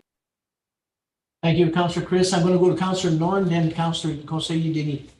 Thank you, Mr. Chair. Well, I concur with some of the statements that were made. We're trying to encourage people to come and reside in our municipality. I believe this application concerns 3 or 4 new houses, which I think with the shortage of housing we have to encourage everybody that is willing to invest the money in our community. And from what I've heard, the impact on the side of the road would be kind of minimum. And as Councillor Fisher just mentioned, natural gas would be responsible to cover any damages if they do encroach. And what we're looking at, from what I can hear, is a maximum of 1 meter on toward the driving surface of the road, like on the shoulder. And if it's only a few inches just to find the existing pipe, I don't think it's going to disturb the road that much, especially since it's almost at the end of the 5-year requirement. So I fully support that staff be authorized to whatever our details, our policy dictates, that we support the application and that these houses get connected as soon as possible, so they have a place to live and we have some revenue. Thank you, Mr. Chair. Thank you, Councillor Norm. Councillor Denis Senecal had his hand up. Thank you, Mr. Chair. First of all, I'd like to point out that next time, hopefully, we'll have more information. We have no information. It's hearsay here and there. I hope Public Works can put something together next time and give us real facts so that we know exactly what's going on here. This is 2 meetings we spent on this, and we have absolutely no distances, no what's going on.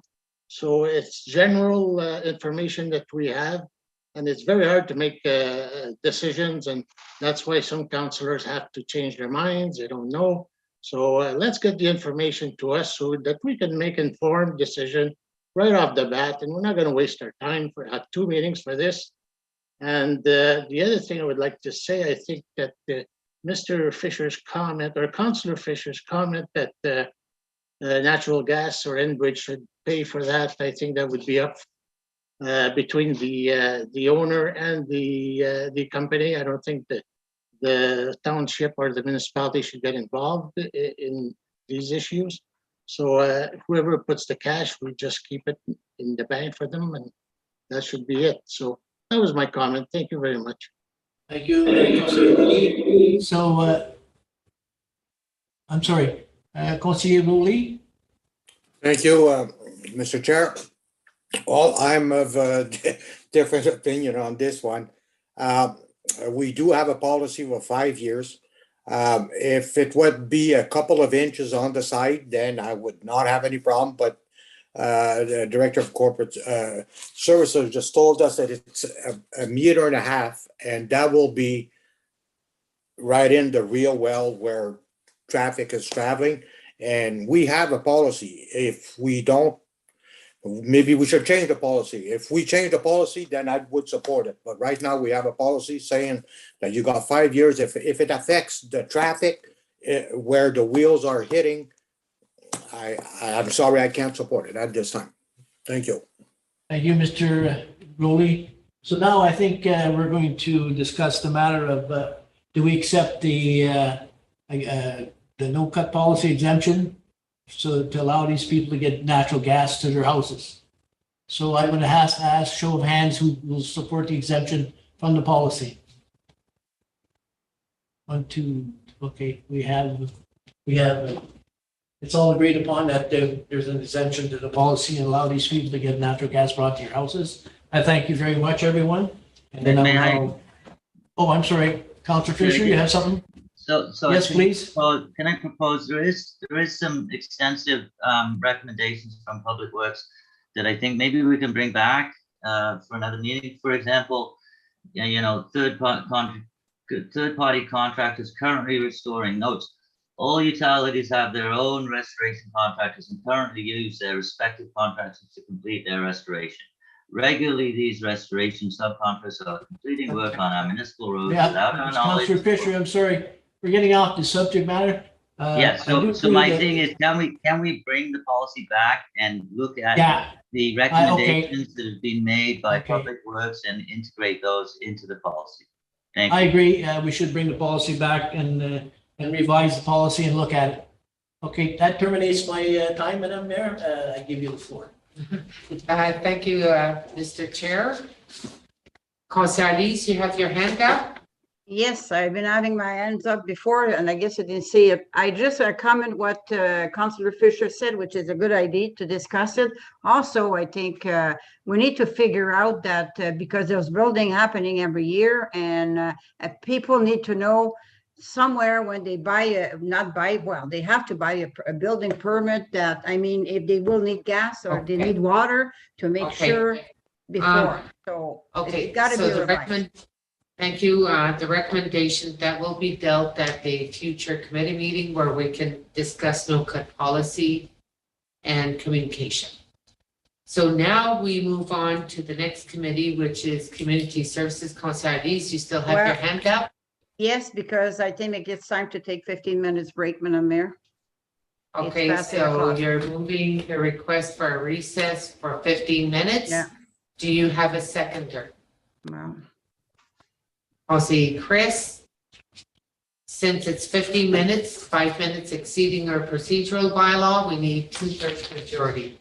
Who is in favor for recess for 15 minutes? Show of hand, please. So if I can see correctly, all hands are up except for Councillor Dan blocking his view, or maybe he's going on break right now. It's okay. So I sort of see everyone that's in support. So 15-minute recess. I've got 8:09. That would bring us to 8:24. okay.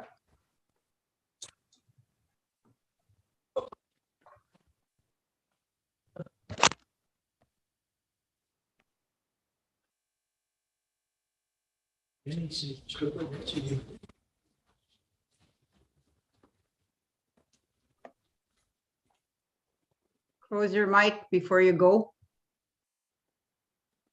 We don't have that capability in council chambers. No, you're lucky to be No. in the council. No, it's okay. We're not discussing on recess because it's still live stream.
So we had to ring.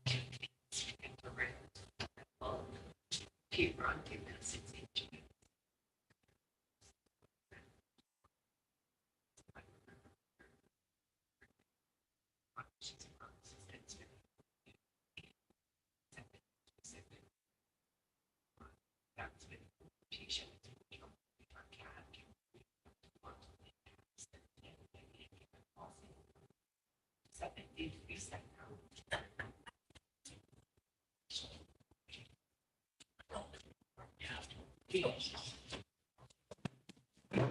Is there anybody in the boardroom? Okay, I thought it was hearing voice there.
Scanning, on est plus grand, là. L'escalier, quand il y a plus de personnes qui l'utilisent. Ouais, ben c'est que quand il y a quelqu'un qui a une machine, C'est ils peuvent l'expliquer. La dernière soirée, c'est ça qui est le problème. Okay, according to my watch, we are 8:25, so that would be 16 minutes. I am just making sure that we have our clerk and present. Okay, and we do have quorum to proceed. Now, community services, the first item under that agenda would be dog park. That had been submitted due to the numerous requests by local residents identifying a need for a dog park. And we all know that different facilities owned by the municipality, different spaces being used. But what I'll do right now is, since this matter was previously looked into with a proposed plan, I believe, at Kulau Park, I'm not sure if our Director of Community Services and Economic Development, if he would have any update or information as far as potential ideas, if this is doable within properties that we own, and what would be the required steps. So may I pass it to our Director of Community Services, and then I'll pass it on to members of council for discussion. Thank you, Madam Mayor. Anything's doable. If the proper resources are provided, we could look at multiple dog parks, or we could look at one centralized location. What we're actually seeking is direction from council as far as looking at whether we want dog parks in every community, whether we want to start off with one or two, and then we could take that direction and then look at costing, looking at existing facilities that we could potentially convert into dog parks, and looking at various locations on municipal land, and come back to council with a concrete recommendation depending on how many dog parks council would like to see. Okay, thank you. Conseiller Yvon? Thank you, Madame Mayoress. During my discussions with regards to the plan I had with respect to Goulart Park, we were looking at this situation over and over again, and I had spoken to Monsieur Poulain with respect to maybe utilizing the ballpark on the baseball park, excuse me, across the tracks, where we were used for baseball itself, not softball, but baseball. Now, we had mentioned at that time, we had talked about putting up a snow fence because it is fenced in, and using part of that section of the field.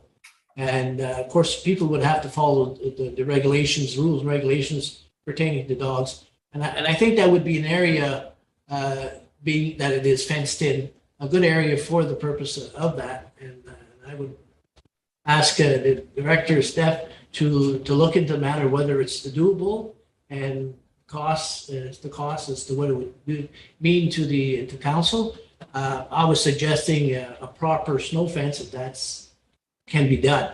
That's just a suggestion, but I think that's an area that could be utilized, because we have that property. There's no baseball. We haven't had baseball for quite some time.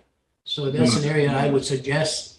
There's forest in behind it, so it's not in a community directly centralized, and there's a lot of parking there for people to park their cars to bring their dogs out into the field. We don't have to necessarily put a snow fence. We can just close off the entries and have a gated entry so that the dogs would have to stay within the confine. Thank you, Madame Mayoress. Okay, Conseiller Leo? Yeah, thank you, Madam Mayor. Just a question. Excuse me, Pardon me? Conseiller Dan and Conseiller Leo. Oh, I'm sorry. At the beginning of my mandate, was approaching people in regards to dog parks. And I consulted with some of the people that are dog handlers in the community. Not only they're dog handlers, they babysit dogs. And they had their reservations in regards to putting in a dog park. My recommendation is, and I did some research, the successful not just run by the municipalities. The municipality provides the property, but they have to have a volunteer group that supports it. That way, it makes it easier to have it in the municipality. And as much as what it does on the dog owners to go and pick up, the dog excrements. So what I would suggest, and I strongly suggest, is why don't we go out and form an advisory committee and do some little bit of research instead of just jumping into this, and to see the pros and cons. And then at that advisory committee, consistent with some people out of the community that are dog lovers, could work in conjunction with Mr. Poulin. And then they could bring in some of the recommendations, such as Councillor Duhaime just said, where the location of the park at Allen Court. I think that would be more just jumping into it and saying, okay, we're going to have a dog park over on Allen Court. We're not going to have any volunteers. We're going to leave the onus on the municipality to clean it all the time, which becomes very difficult. I visited one in Embrun on the weekend, and it's very nice, very well controlled, but they have a good volunteer group behind it. And the volunteer group, what they basically do is they go out and they get money, they get the money, they have nice things for the dogs. And I'm just wondering if that would be the better approach. And then we would get the input of all the dog lovers, and then basically we could move forward. Leo? Thank you, Madam Mayor. I agree with Councillor Dan. And Councillor Yvonne, where's the baseball park across the tracks, you said? Thank court. Okay, thank you. But I agree with Councillor Dan and get a study done. And I think Mr. Poulin had a comment to say. May I, Madam Mayor? Sorry, Councillor Leo, but I didn't see our director's hand up. But if he does have a comment, it's more than welcome. Just if I may, Madam Mayor, just to advise that the baseball field was in use this year for, although a brief period. Both high schools had baseball teams in the NDA this year. So the parc at Richelieu, the ball field at Richelieu, was utilized for a brief period. It is our only field that has been built for baseball and not softball. So I know that it was used more frequently in the past because of men's leagues and whatnot. They would occupy that field quite frequently, and then baseball kind of went away with the pandemic and whatnot. And then that both high schools were able to bring back teams this year. So point well taken though, but I think if we can find solutions for existing ball diamonds that are no longer utilized, and save on costs. So because they're already fenced in, we can look at that. There's two ball fields that haven't been used in years that come to mind. One's in Cache Bay and one's in Field. So we can look and see what we can best utilize those properties for. And if that's not the right fit, then we continue looking at other municipal facilities and come back with solutions. I don't think the objective was to define a location this evening. And to have a dog park open tomorrow.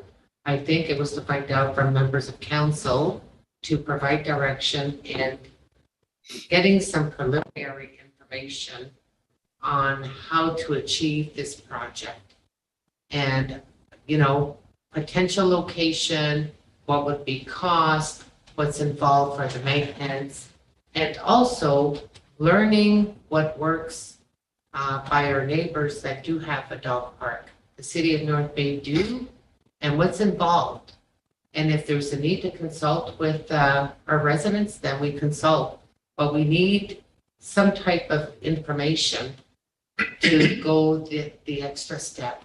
And I think it's to start the ball rolling. That was the goal of why I had it added to the agenda. Conseiller Elise, Conseiller Chris. Okay, I don't, I think we should leave our ballpark alone. I think for now anyways, and especially if there's interest, because it's, it was very popular at some point of time, and they were League of Youth playing, and even really kid, like not whole, like Joel was playing when he was about 9, 10, 11. That was, so I don't know why they stopped, but, and the fact remain, I agree with Councillor Dan, I agree with the mayor, that, we have to look at it. It's not just a small thing that's gonna happen tomorrow. We need to know what we're getting involved in it. And I think on top of what Councillor Dan had a request that involve the community, do a subcommittee, I agree with that, but we should consult with the neighbor, like the mayor said, because they did it, so it would be a good way to do it. But it certainly would be an asset, and I guess we can even, at that point, at the same time, look at, do we do 1 or 2? Because, you're talking about Lavigne and Field and Cache Bay, that they have space, open space, that would be very probably valuable. So I'm sure if there's a committee that is been set up, it would be from the member of each ward, so they can, talk about if they want one in their ward. But I would support definitely to look into it, and it's a great idea, I think, and it would be a valuable asset to have in your municipality. So thank you. Conseiller Chris. I'm going to play the devil's advocate here, and I am a dog lover. First off, keep your hands off my field. I actually was standing there the other day and with some volunteer firefighters, and I was informed that actually in the last few weeks there have been kids out playing baseball, and this was news to me as well. But it is in use again. I don't know if that's a post-pandemic thing, but it's not necessarily up for grabs. The other thing, reservation I have about dog parks, and I used to, in a different life, I resided in Toronto, and they start out very nice, and they very quickly turn into moonscapes because they're fenced in small areas that get lots of use, and the potential that they turn into moonscapes is very, very large. I've seen them. They can get ugly. Obviously, there is the cost, and the other thing is, whose house is the dog across from? Because if you put a dog park across from somebody's house, they might not like it very much. On top of that, I do see that in a more urban setting, I understand the need for dog parks. I think that for the West Nipissing situation, nobody is that far away from the trail or Crown land, so I would question the costs on that. And then lastly, we don't want to be in the business of policing dogs. Whenever you set a dog park up, you get dogs with all kinds of different levels of socialization. I don't want to use a bad word, but some dogs can be more assholey than other dogs, and you can get people bitten, you get other dogs bitten, because you're suddenly putting dogs into this confined area and they're off leash, and it can cause problems. And then we get to the dog policing aspect. So those are my concerns. Having said all that, I can support a study and to understand the costs and see what the appetite is, but I do have concerns. Thank you.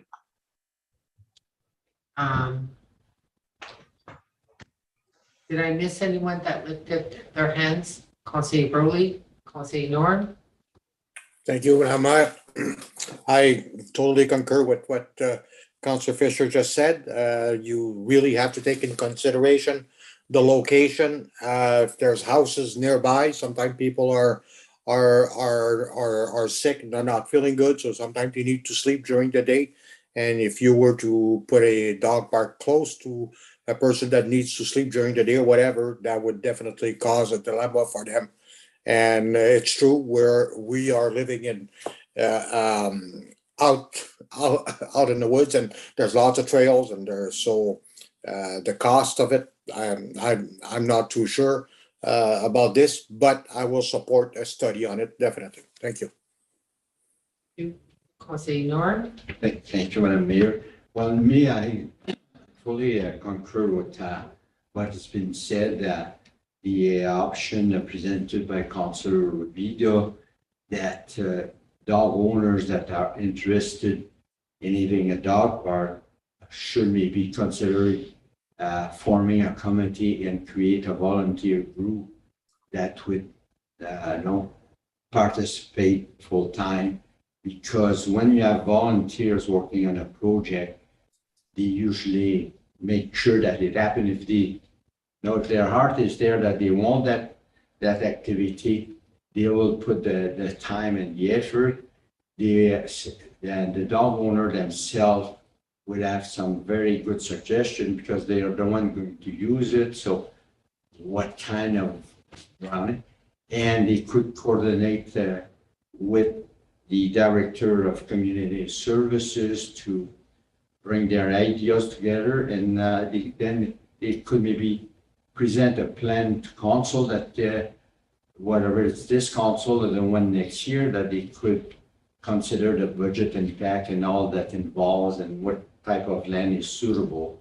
But to have a study more in depth, and that the people that will want to use these participate in putting their idea in, so we have a project that reflects the need and the wishes of the people that are going to use it. I'm not the kind of person that would be using a dog park, so I wouldn't want to impose my view on how it should be run. I think it should be the people who are going to use it. Thank you very much.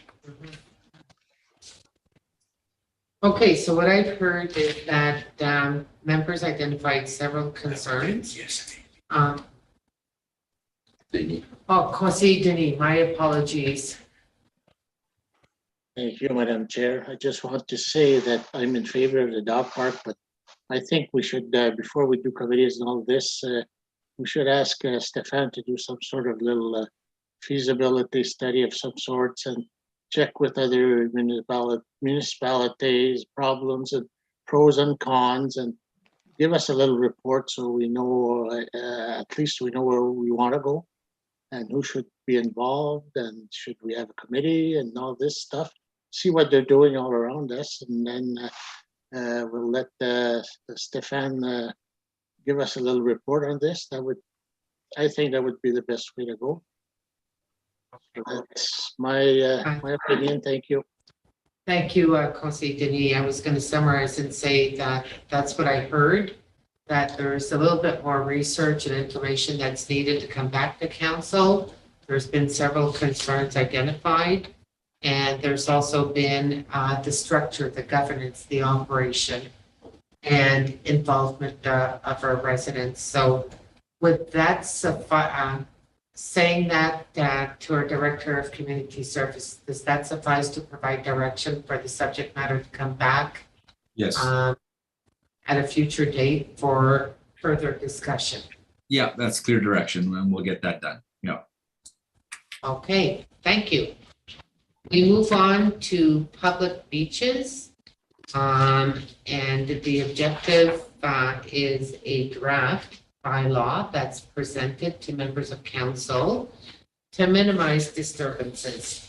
There was a letter that was provided to Conseil Dan, CC to myself, and to the clerk and assistant clerk, talking about several issues pertaining to the municipal public beach in Sturgeon Falls. Throughout the years, we've been also receiving requests from the Clear Lake Association identifying concerns at the Clear Lake Beach, ou La Claire. And when we had the discussions, we were looking at the adoption of a bylaw that would apply to all the public beaches in the municipality of West Nipissing. So first thing, before I open the floor to members of council, can I just ask our Director of Community Services if he had any additional information as far as the reason why we're discussing this matter this evening? Thank you, Madam Mayor. I think you explained it, why as to why we're here and coming up with this draft policy. What we also are trying to do with this draft policy is to minimize disturbances at our beach. And we're trying to tackle a lot of the issues we've been hearing over the years. So if you look through the policy, we're trying to address access to the facility late at night. So that's why we're proposing that the beaches be closed to the public from 11 p.m. to 7 a.m. Other issues that we've been dealing with are basically pertaining to campfires and use of barbecues at the beaches, fireworks, excessive noise, garbage. We're trying to look at overnight parking, people actually camping at our beaches, use of alcohol, and animals that are off leash as well. So we're trying to address all of our residents' concerns that we've been hearing over the last several years. Another one is boating. We've had issues at the Leclerc Beach with the floating dock where we've had boats actually tie themselves off to the dock. So as you can appreciate, you've got a floating swimming platform for people to swim to and then jump off. But then we've got boats intertwined with people trying to swim. It's not a safe situation. So we're trying to address that as well. So if that somebody is too close to the swimming area or actually ties their boat to our swimming platform, that we had at least have something to act on through this bylaw. So that's my summary, Madam Mayor. Thank you, Mr. Poulin. Conseiller Yvon, Conseiller Dan, Conseiller Chris. Madam Mayor, I'm going to put a motion forward that we accept the bylaws presented, maybe a little bit of tweaking. And I agree with Councillor Dan in doing this, because I think it's very important that we get this as soon as possible. We're in the summer. Now it's 2 years old that it was received 2 years ago. So I think we should accept the bylaw as presented. There may be changes in the future, but I have no problem with that. So I'm putting a motion forward. Okay, but we're in committee right now. But just want to get things rolling here. It's Like perfect. the gentleman was saying, put a motion forward and discuss it. Okay. Conseiller Dan, Conseiller Chris. I just want to compliment Stefan or Mr. Poulin and the bylaw that he put together. I think it's very well done. Today we were at the beach, and the beach does look very well. The Friends of the Beach have been working hard keeping it clean. There may be some, Councillor Yvon, I appreciate you wanting to move this forward as soon as possible, because it is an issue. Now, there is a couple of things that maybe could be added to it, and I don't know, Mr. Poulin, if it could be added, is that there's a couple of points where, like, responsible adults to accompany any children and be responsible for monitoring their safety. This comes through Councillor Fisher that sent this to me on behalf of the Clear Lake Cottages Association, that swimmers remain within the confines of an established buoy line if there's one. Like Friends of the Beach doesn't have one, so you could, but it should be there for the Clear Lake one. No tents allowed. I think you made reference to that, but I don't think it's explicit in the bylaw itself. And then there would be the whole issue of no motorized vessels to be used, beached, or moored within established buoy line area or within the established beach area, i.e. Friends of the Beach had one guy pull in, launched his boat on the beach, but you've remedied that problem by putting blocks around so they don't have access, but I think it could be still put in there. And then clearly visible signage should be erected at Clear Lake Beach, advising beach users the beach is unsupervised and to be used at one's own risk. there's signage that I think that I know, Mr. Poulin, you've already addressed that you said that you would ensure there's proper signage, but I just wanted to make sure that that one was identified for Clear Lake, because there are people that unfortunately they leave their children unattended.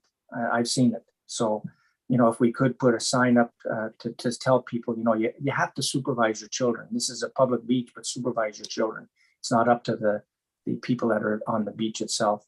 Other than that, I think that this is a great bylaw, and I think we should enforce it because, as you see in your package, there was a letter sent by Rod Child, and he has had problems at our beach in Sturgeon, where people have been partying at night, making noise at night.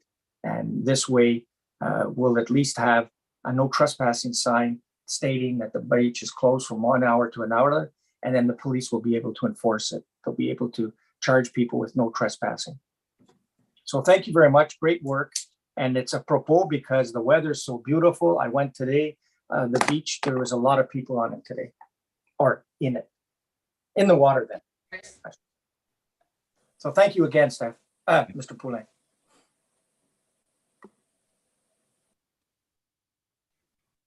Councillor Chris?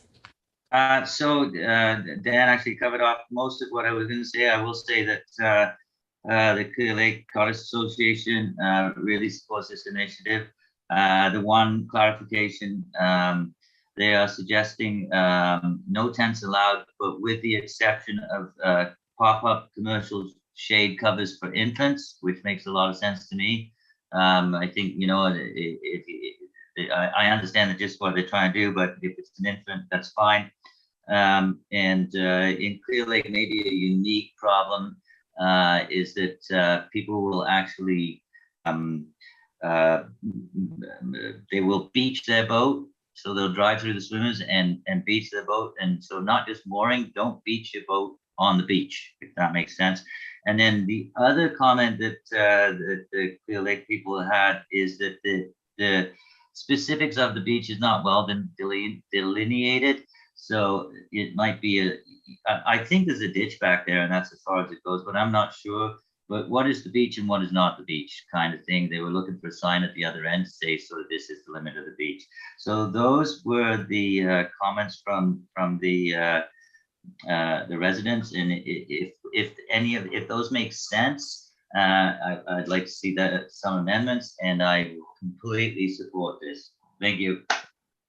So question to Monsieur Poulin, do we have buoys at each of our public beaches? Because we're not only talking about Sturgeon and Clear Lake, we also have the Lac Saint-Jean, which is a public beach.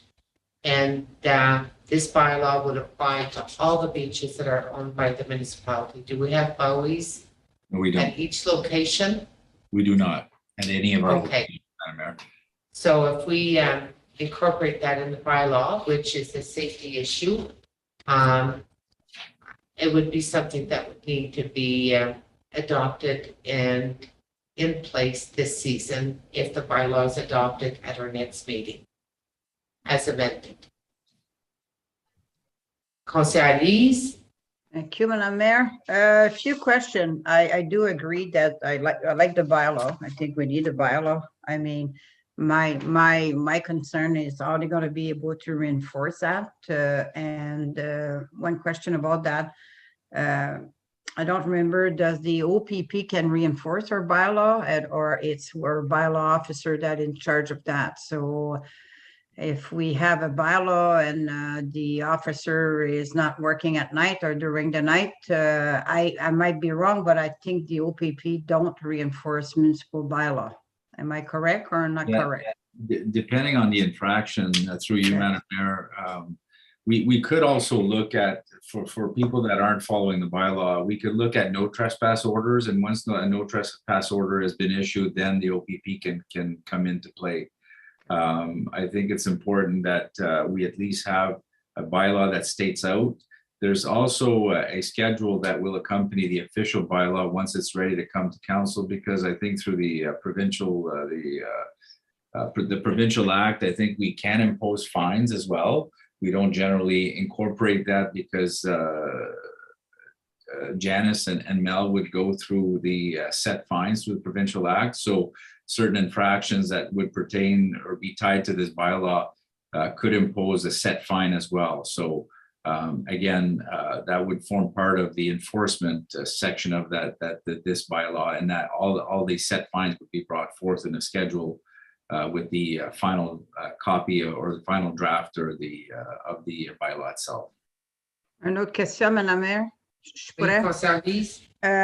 Okay, that's all good, but I mean, again, it doesn't make me feel more at ease because I mean, we have a bylaw for noise, and I know I heard people that was complaining about that during the night. They party, they go there, and I mean, if the police is not around, like it's a big municipality, and they don't have 10 cars running around at night.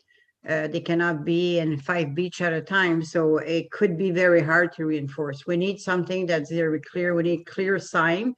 And as far as kids are left alone beside the water and the parent is not there, well, I think it becomes our responsibility. If we see that, we report them because it's the safety of the kid, and that's the law also. That when you see something like that, we should report it because that's very dangerous. And I mean, none of us want to be standing at the beach and looking, oh, that kid is alone, the parent is not, then the kid drowned, like we would feel pretty bad. So I think the sign need to be there. That's something that can very easy done. The sign, the no littering, no camping, whatever, but to reinforce it, it's because beach are party time. They've always been. They've been established at sea. Thank you. Okay, thank you. And we know that we have bylaw and we have our provincial authorities as well, depending on the infraction. Conseil Chris, Conseil Dan. Yeah, so I agree that again, just to reiterate, actually what Lise said, that one of the things that the Clear Lake Beach Association is clear signage that lays out the parameters of the bylaw with contact numbers for the police and non-emergency response, etc. And I think if I understand correctly, no, the OPP does not enforce bylaws, but because these would be trespass and under the Provincial Offenses Act, I think that's how we get around that. Is that correct? I'm directing that to staff, I guess. Through you, Madam Mayor, once a no trespass order has been issued and somebody comes back to that site, then yeah, the police can get involved, yes. So that provides you the answer to your question, Conseil Chris? Yes, thank you. Okay, Conseil Dan?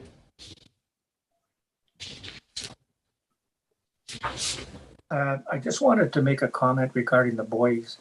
We haven't had buoys for years at the beach, and I think one of the reasons is because we don't have lifeguards and people go there at their own risk. So I wouldn't want any bylaw to be impeded because we have to put buoys. I don't think the various committees that look after these beaches want buoys. I think what they want is a bylaw that'll help them in regards to noise, like Mr. Poulet stated, noise, prohibit of smoking, alcohol, having tents, like Councillor Fisher said, mooring of boats, things like that. So the buoys, I don't think it's not a necessity because we don't supervise the beach. But I'll leave that to Mr. Poulet to explain. The Clear Lake Association that have been requesting a bylaw throughout the several years have identified a clear indicator of the swimming premises to ensure that there's no interference, not just with boats. The big issue is with the sea-doos. Now there's more different type of recreational vehicles, and they wanted a clear indicators for those vehicles not to enter a certain premises. We also had one at the swimming platform at Minnehaha Bay that defined exactly the parameters for swimming to ensure that there'd be no watercraft that would interfere with the safety.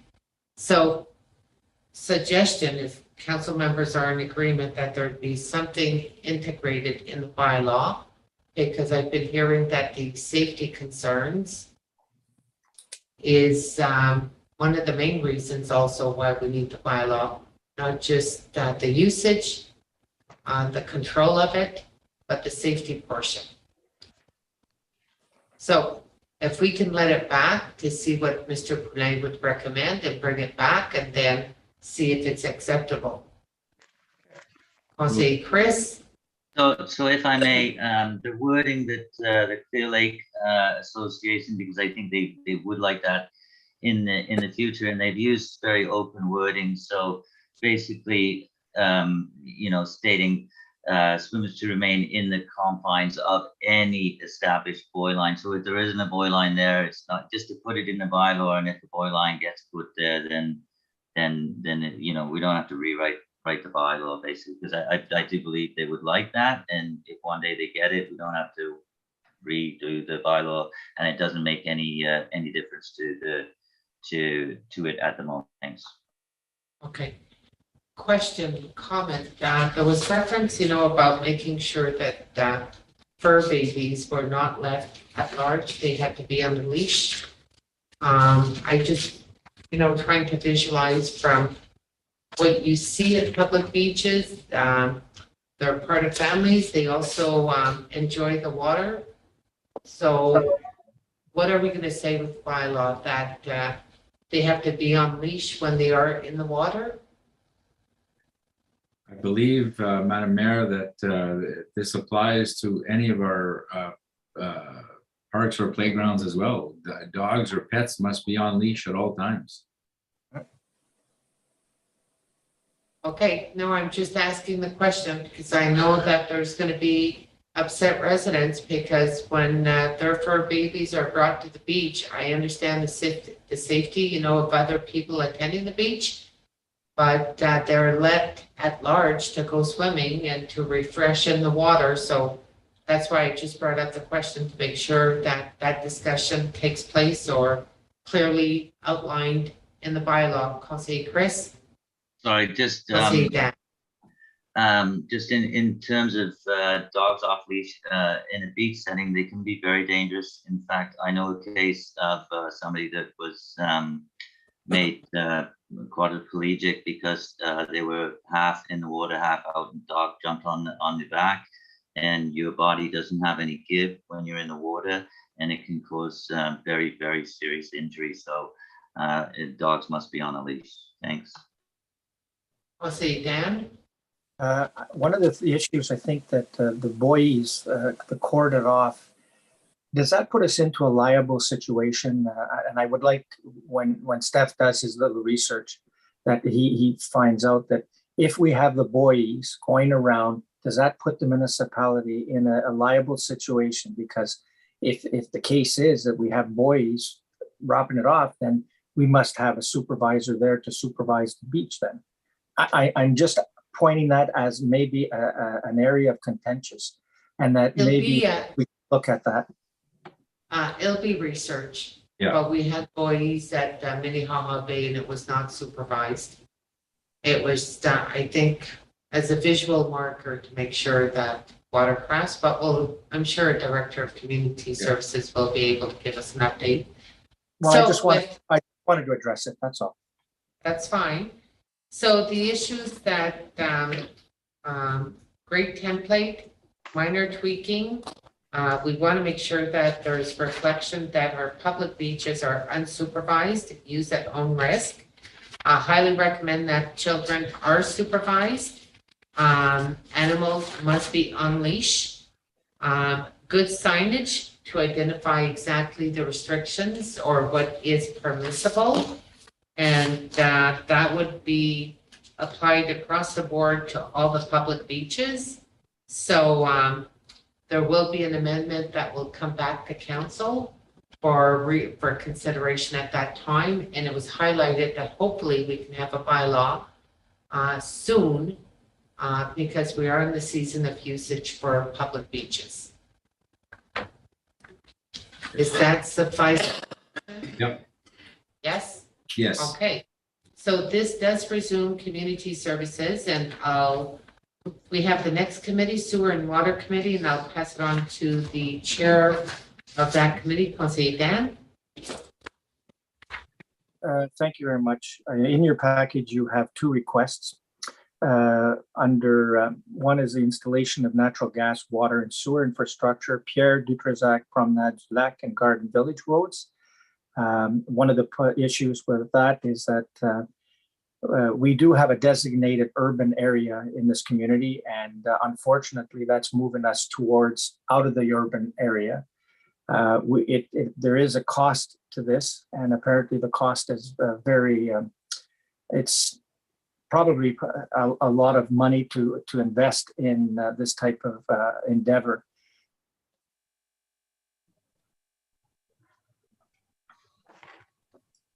Hello, I think you're frozen.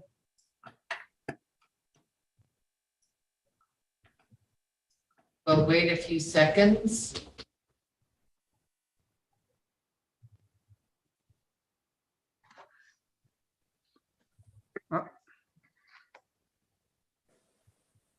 Hello? Okay, Conseiller Dan, we missed the cost endeavor. Yeah, and then I said basically that there seems to be a cost issue. Unfortunately, I think I'm having some problems with my internet. And then I said that maybe perhaps I would leave it to the Director of Corporate Services to walk us through this. Thank you, Mr. Chair. You gave a good intro, and Mr. Ming's memo was in there. So there are a number of issues with the request. So the issue of the urban service boundary goes to our official plan, and that sort of talks about areas that where we're going to have services and encourage development and things like that. So if we're going to extend it beyond there, then we need to be looking at our official plan as well. So his memo addresses both of the requests.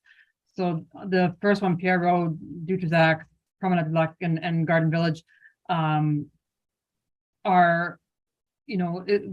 cost prohibitive as well due to all the blasting that would be required there. He then gives the breakdown on the section just on Canal Road. It says, yeah, you know what, there might be some benefits to the municipality for this, but we've kind of prioritized that work in Verner, getting pipes in and out, where the money for water and sewer, the department to spend its own, so that if we were doing this, then we would be looking at, whether we do it through a local improvement charge or something like that, which then is assessed against all the land along that section. And again, a lot of costs connected with it.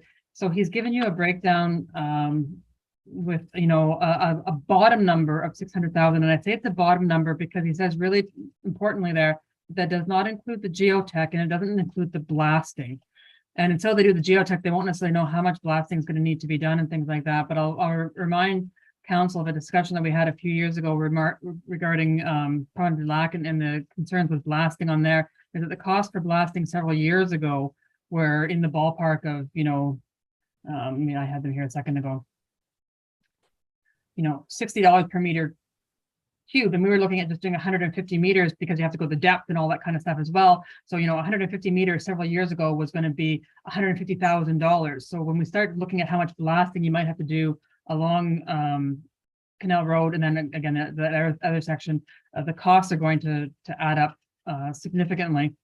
If we do it under a local improvement, that means that the cost goes back out to the residents on the road, and it goes across everybody. It doesn't go just to these 3 people that want it or things like that. It's assessed across everybody based on their frontage, and there's special rules for people on the corner and for land that doesn't front on the road but is abutting to the project and things like that.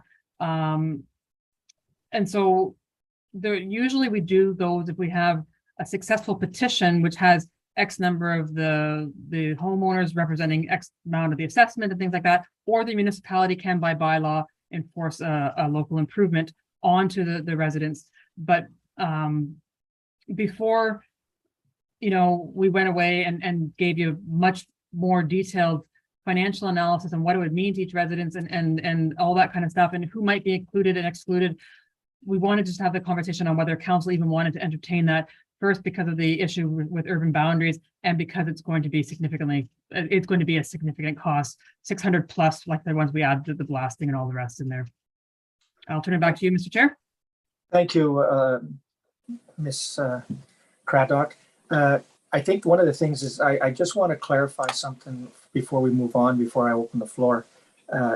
You're basically stating that if there was one of the two that could be done, it would be the installation of water and sewer infrastructure or Canal Road under a local improvement, or are you saying both could be done under local improvement? No, so the Canal Road under local improvement. Again, if council was going to entertain the other one, I would absolutely recommend doing it under local improvement. But again, that goes back to Mr. Ming's discussion about it pushes that urban service boundary. It impacts our official plan. It does change. And again, I know we've talked a lot about housing and where, but we do have to keep in mind how the official plan is supposed to drive development as well. And keep that in mind when you're looking at what development is.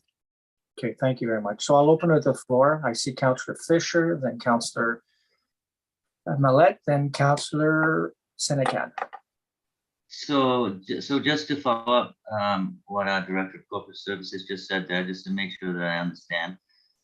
So in a perfect world, we would like to loop Canal Road, Nipsing. We would like that to be looped.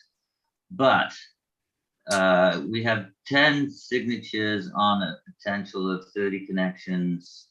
And that's like 1/3, and we would literally be imposing on 2/3 a cost that they didn't ask for. And like, I understand with local improvement, so that would be staggered over time, but essentially you're saying that this would be imposing a cost on 2/3 of the people. Let's forget about the number. Let's say 1/3 want it, 2/3 don't. We have to impose that cost on everybody. Do I have that right? That's correct. I mean, council could decide that council's going to absorb the entire cost, and make it a budget issue at some point and absorb the entire cost. But otherwise, if you're going to do this, and as Mr. Ming said, we've got a lot of priorities on fixing our existing servicing and fixing our existing problems before we start expanding. So that if we're looking at the expansion, we would do it as a local improvement. Thank you. Okay, thank you. Councillor Mallette. Thank you, Mr. Chair. My question is, Mrs. Craddock. So that would be the same as when you do municipal drain. Everybody pays, right? Everybody pays. Yep, everybody pays. Okay, thank you. And if we go at my recommendation, if we're going to do it, that's the route I would take. But I think we have to look at Vernon first before spend that money. Thank you, Mr. Mallette. Councillor Lees. Well, I understand all that, but there's also the fact that, again, we're talking about doing a lot of things. And I mean, those high paid taxes beside the lake. And I mean, some people, they cannot wash, they cannot drink the water. So there's a major problem. My question is, and I know when we did the Trisac first, I mean, it was because we had received a major grant from the province. I don't know. Yeah, it was the province. And it was a year ago. That was so, and it was a community the same as what the Director of Corporate Service said. I forgot how you called it, that everybody pay. But I mean, at that point of time, it was not, I don't remember, but it was not a big, there were not a lot of houses on Detrisac at that point of time. And people had the choice, but if they wanted to connect, then they would have to pay when they connect, because I guess the grant covered some major costs.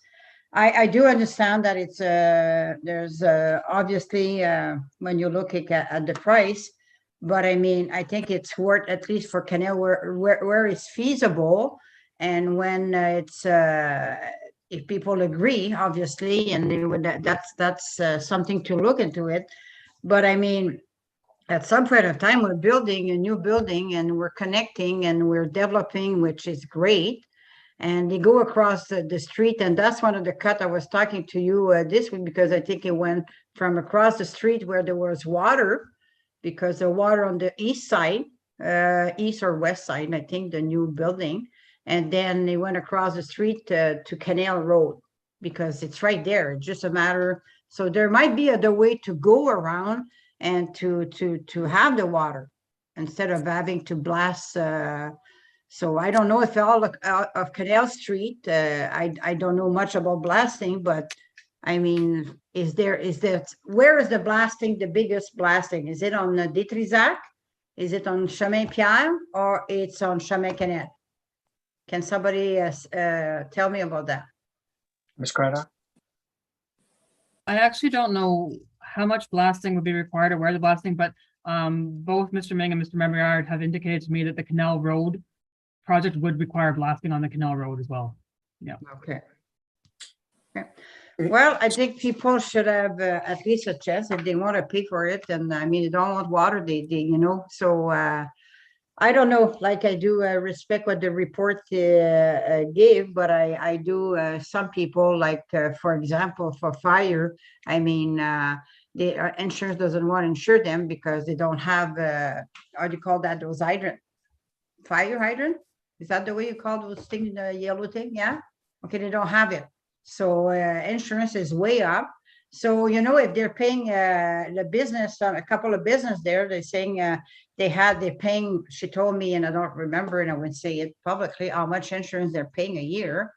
I mean, I'm sure they would gladly change that and put it paying more for the water and having good water. And so, that sometimes things can balance themselves. So people need to decide if they want to pay or not pay. So maybe a public consultation, and they could ask a specific question to Mr. Ming and all that to know what it is. And after that, it will be up to them if they want to do it, right?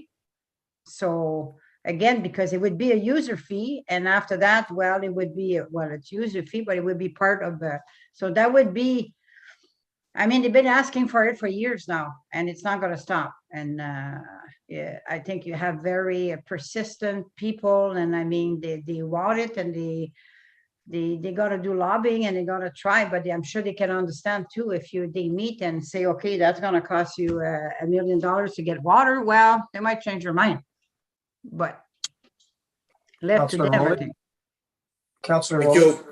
Thank you, Mr. Chair. Yes, I do agree that there should be a study done on it so they would have exact numbers on what it would cost every citizen. So the citizen could decide with the numbers at hand. I've also heard comments by the businesses saying they're paying ridiculous prices because they do not have a hydrant close to their building. So I would definitely support it under the community improvement plan, but to have the study done exactly what it would cost, and we got to keep in mind also that it's resolving dead end issues that we have.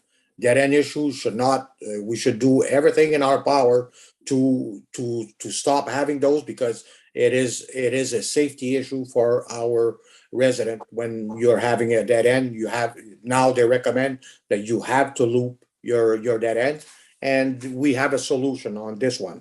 It's costly, but if the residents are ready to absorb the bill or half of it, the other half under community improvement or all under community improvement, whatever the method is, but they would need to know the cost of it. So I'd say we should start with what actually it would cost. Thank you. I can't see the hands in the town hall. Madam Mayor. I have my hand up. Okay, Okay. proceed. I read the entire documentation. From reading the documentation and the cost that's identified, it would be, not including the blasting, 600,000, but the petition has only 10 signatures. However, it doesn't mean that the signatures on the petition are the actual number of connections. So I think, in due fairness to everyone residing in those areas, should be notified to find out if they are interested. but also the issue of the official plan to be able to move such a project forward. I think council, this would be an issue that would also need to be brought back to the planning board. And in light of the number of residents and the number of lots that are being sold within the vicinity, and that we encourage the development for any future vacancies, maybe it is time that the official plan amendment for urban service boundary be expanded to incorporate that area. That would not be a hefty cost.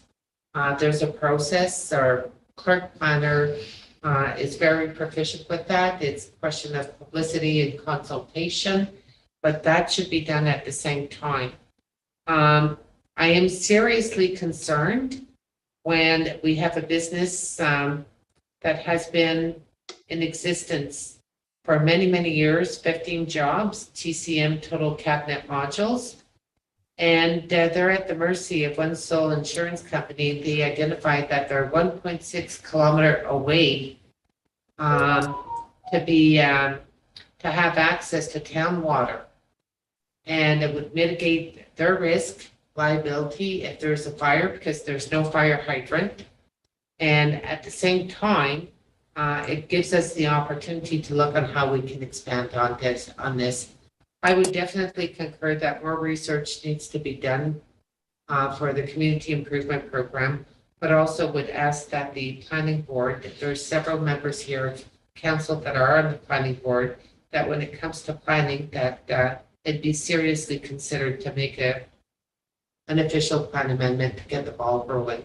Because Thank if you. nothing gets done, we'll be in the future, these same residents are going to come back again with the same request.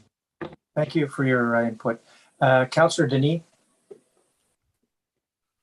Thank you, Mr. Chair. Just to, I think the official plan, and Melanie can tell me, but I think the official plan is due for revamp very soon, 23, 24, maybe, or before even, Melanie? Thank you. Through you, Madam Chair, yes, the official plan is due to be updated. And we can certainly, when we undertake that and put that out as a project, that will be one of the things. The urban service boundary is a standard item that is addressed on any official plan amendment. Development patterns are examined by the consultant, and determination is made whether or not that boundary needs to be moved or should be moved based on development patterns. So what's the year, Madam Clerk? The official plan, we ordinarily would have done it. It should have been done last year, but with COVID and everything, and it does require extensive public consultation. COVID didn't actually lend itself to it. And the ministry recommends redoing the official plan in an election year generally. So I would think probably right after Christmas, we'll be moving out to an RFP process for that. Supplement, Mr. Chair? Yeah, so I guess we can, that would be the perfect time to do it, but my question would go to Mrs. Craddock. If is there a possibility of having some sort of public event with Mr. Ming, and see, talk to the residents, see what they're interested, and see if they would still be prepared for the cost and go with this project and so forth. If I can, I've seen these done in a couple different ways, and I think that if the general mood of council is that Canal Road is worth looking at, and our planner already confirmed that the Canal Road portion, actually that one is within our service boundary. That's the edge of it. It's going down due to that gives us a problem. But yeah, if the general idea from council is that, yeah, you know what, we want to take a look at Canal and we want better numbers before we start, then that's probably where we would start with. We would probably start with some better numbers so that you know what you've got. And then, yeah, I have sometimes seen these go out as sort of like little mini town halls that people can come in and take a look at the plan and ask the questions and get their information that way. And that's something we can certainly look at as well. But I would say that we should start with doing some more detailed analysis for council first, so that you know what it looks like. Okay, thank you. Councillor Fisher had his hand up first, Councillor Lee, so I'll get back to you after that, okay? And then Councillor Yvonne, or let Councillor Lee. Sorry. I just want to make a general comment because I find that quite surprising about the fire hydrant. The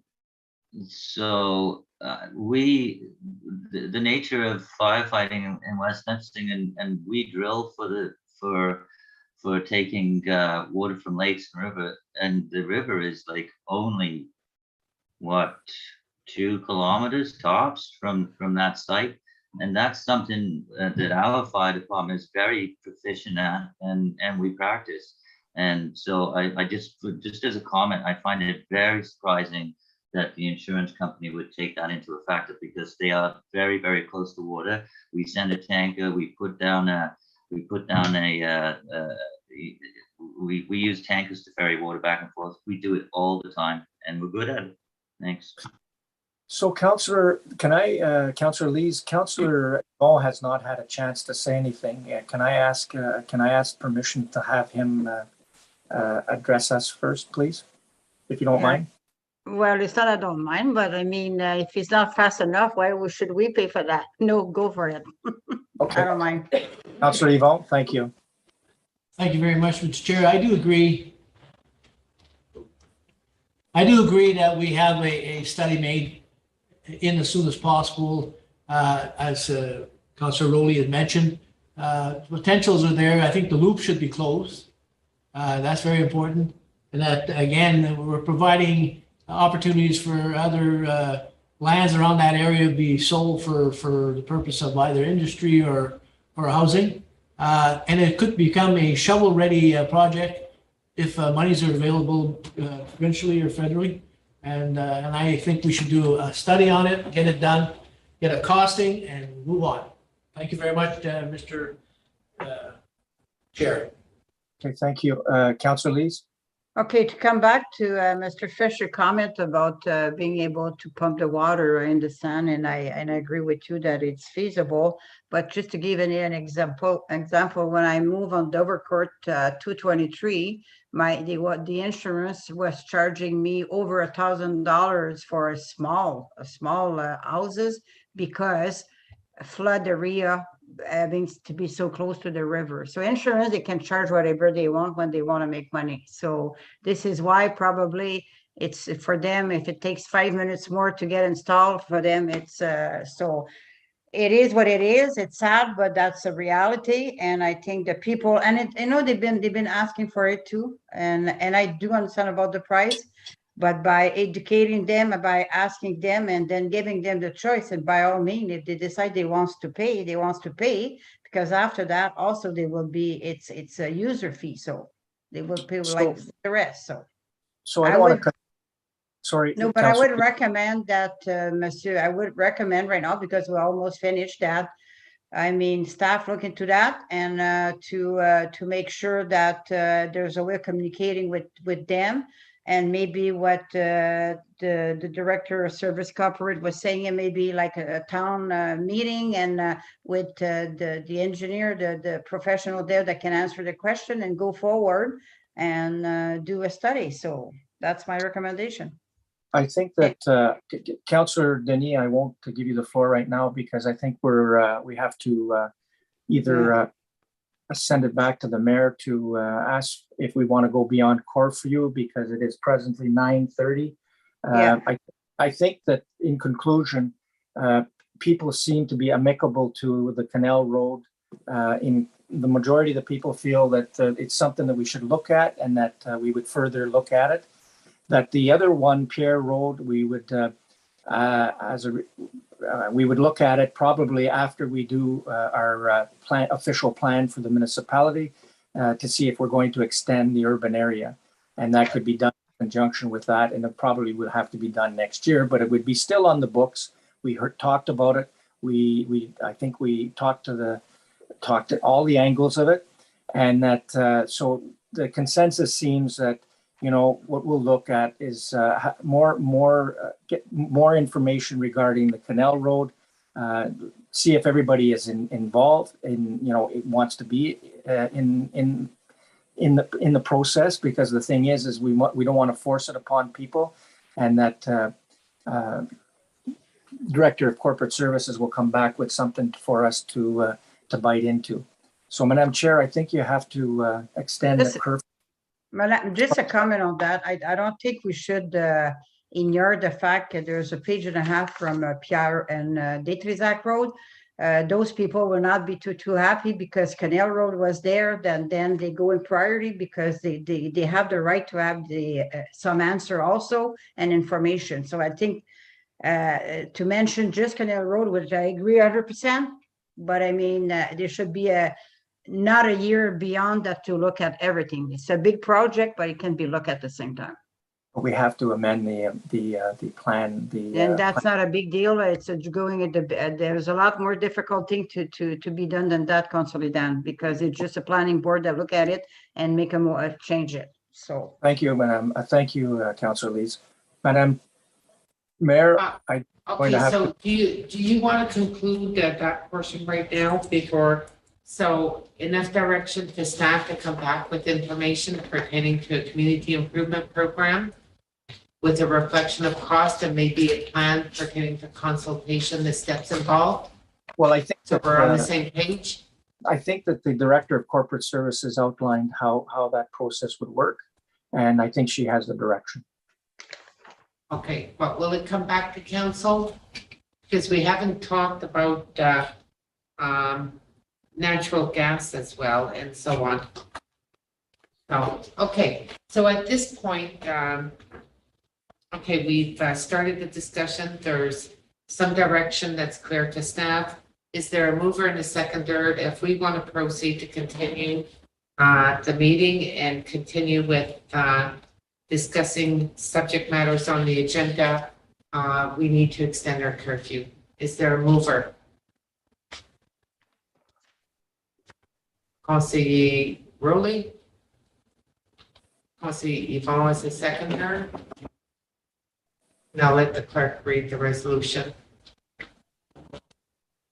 It is moved by Councillor Larrabee and seconded by Councillor Duhaime. At approximately 9:33 p.m., a motion is tabled to extend the meeting beyond the regular curfew in order to proceed with the agenda. Okay, those in favor? You require 2/3 majority defeated.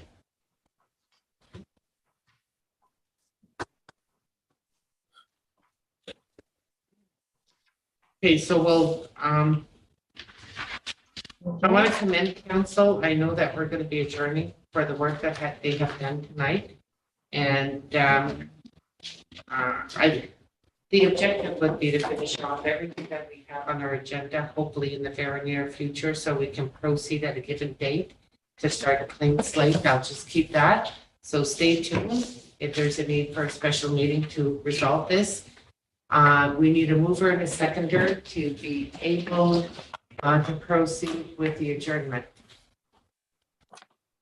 Conseiller Yvon, Conseiller Norm. It is moved by Councillor Duhaime and seconded by Councillor Roberge. Be resolved that bylaw number 2022-62 being the bylaw of the West Nipissing Municipality to confirm the proceedings of council at its meeting held on the 21st of June 2022 shall come into force and take effect on the day it is passed. Any objections? Aucune objection? None. Carried. Adopté. It is moved by Councillor Duhaime and seconded by Councillor Roberge. Be it resolved, the meeting of council held on June the 21st, 2022 be adjourned. Any objections? Aucune objection? None. Carried. Adopté. Ceci conclut notre rencontre ce soir.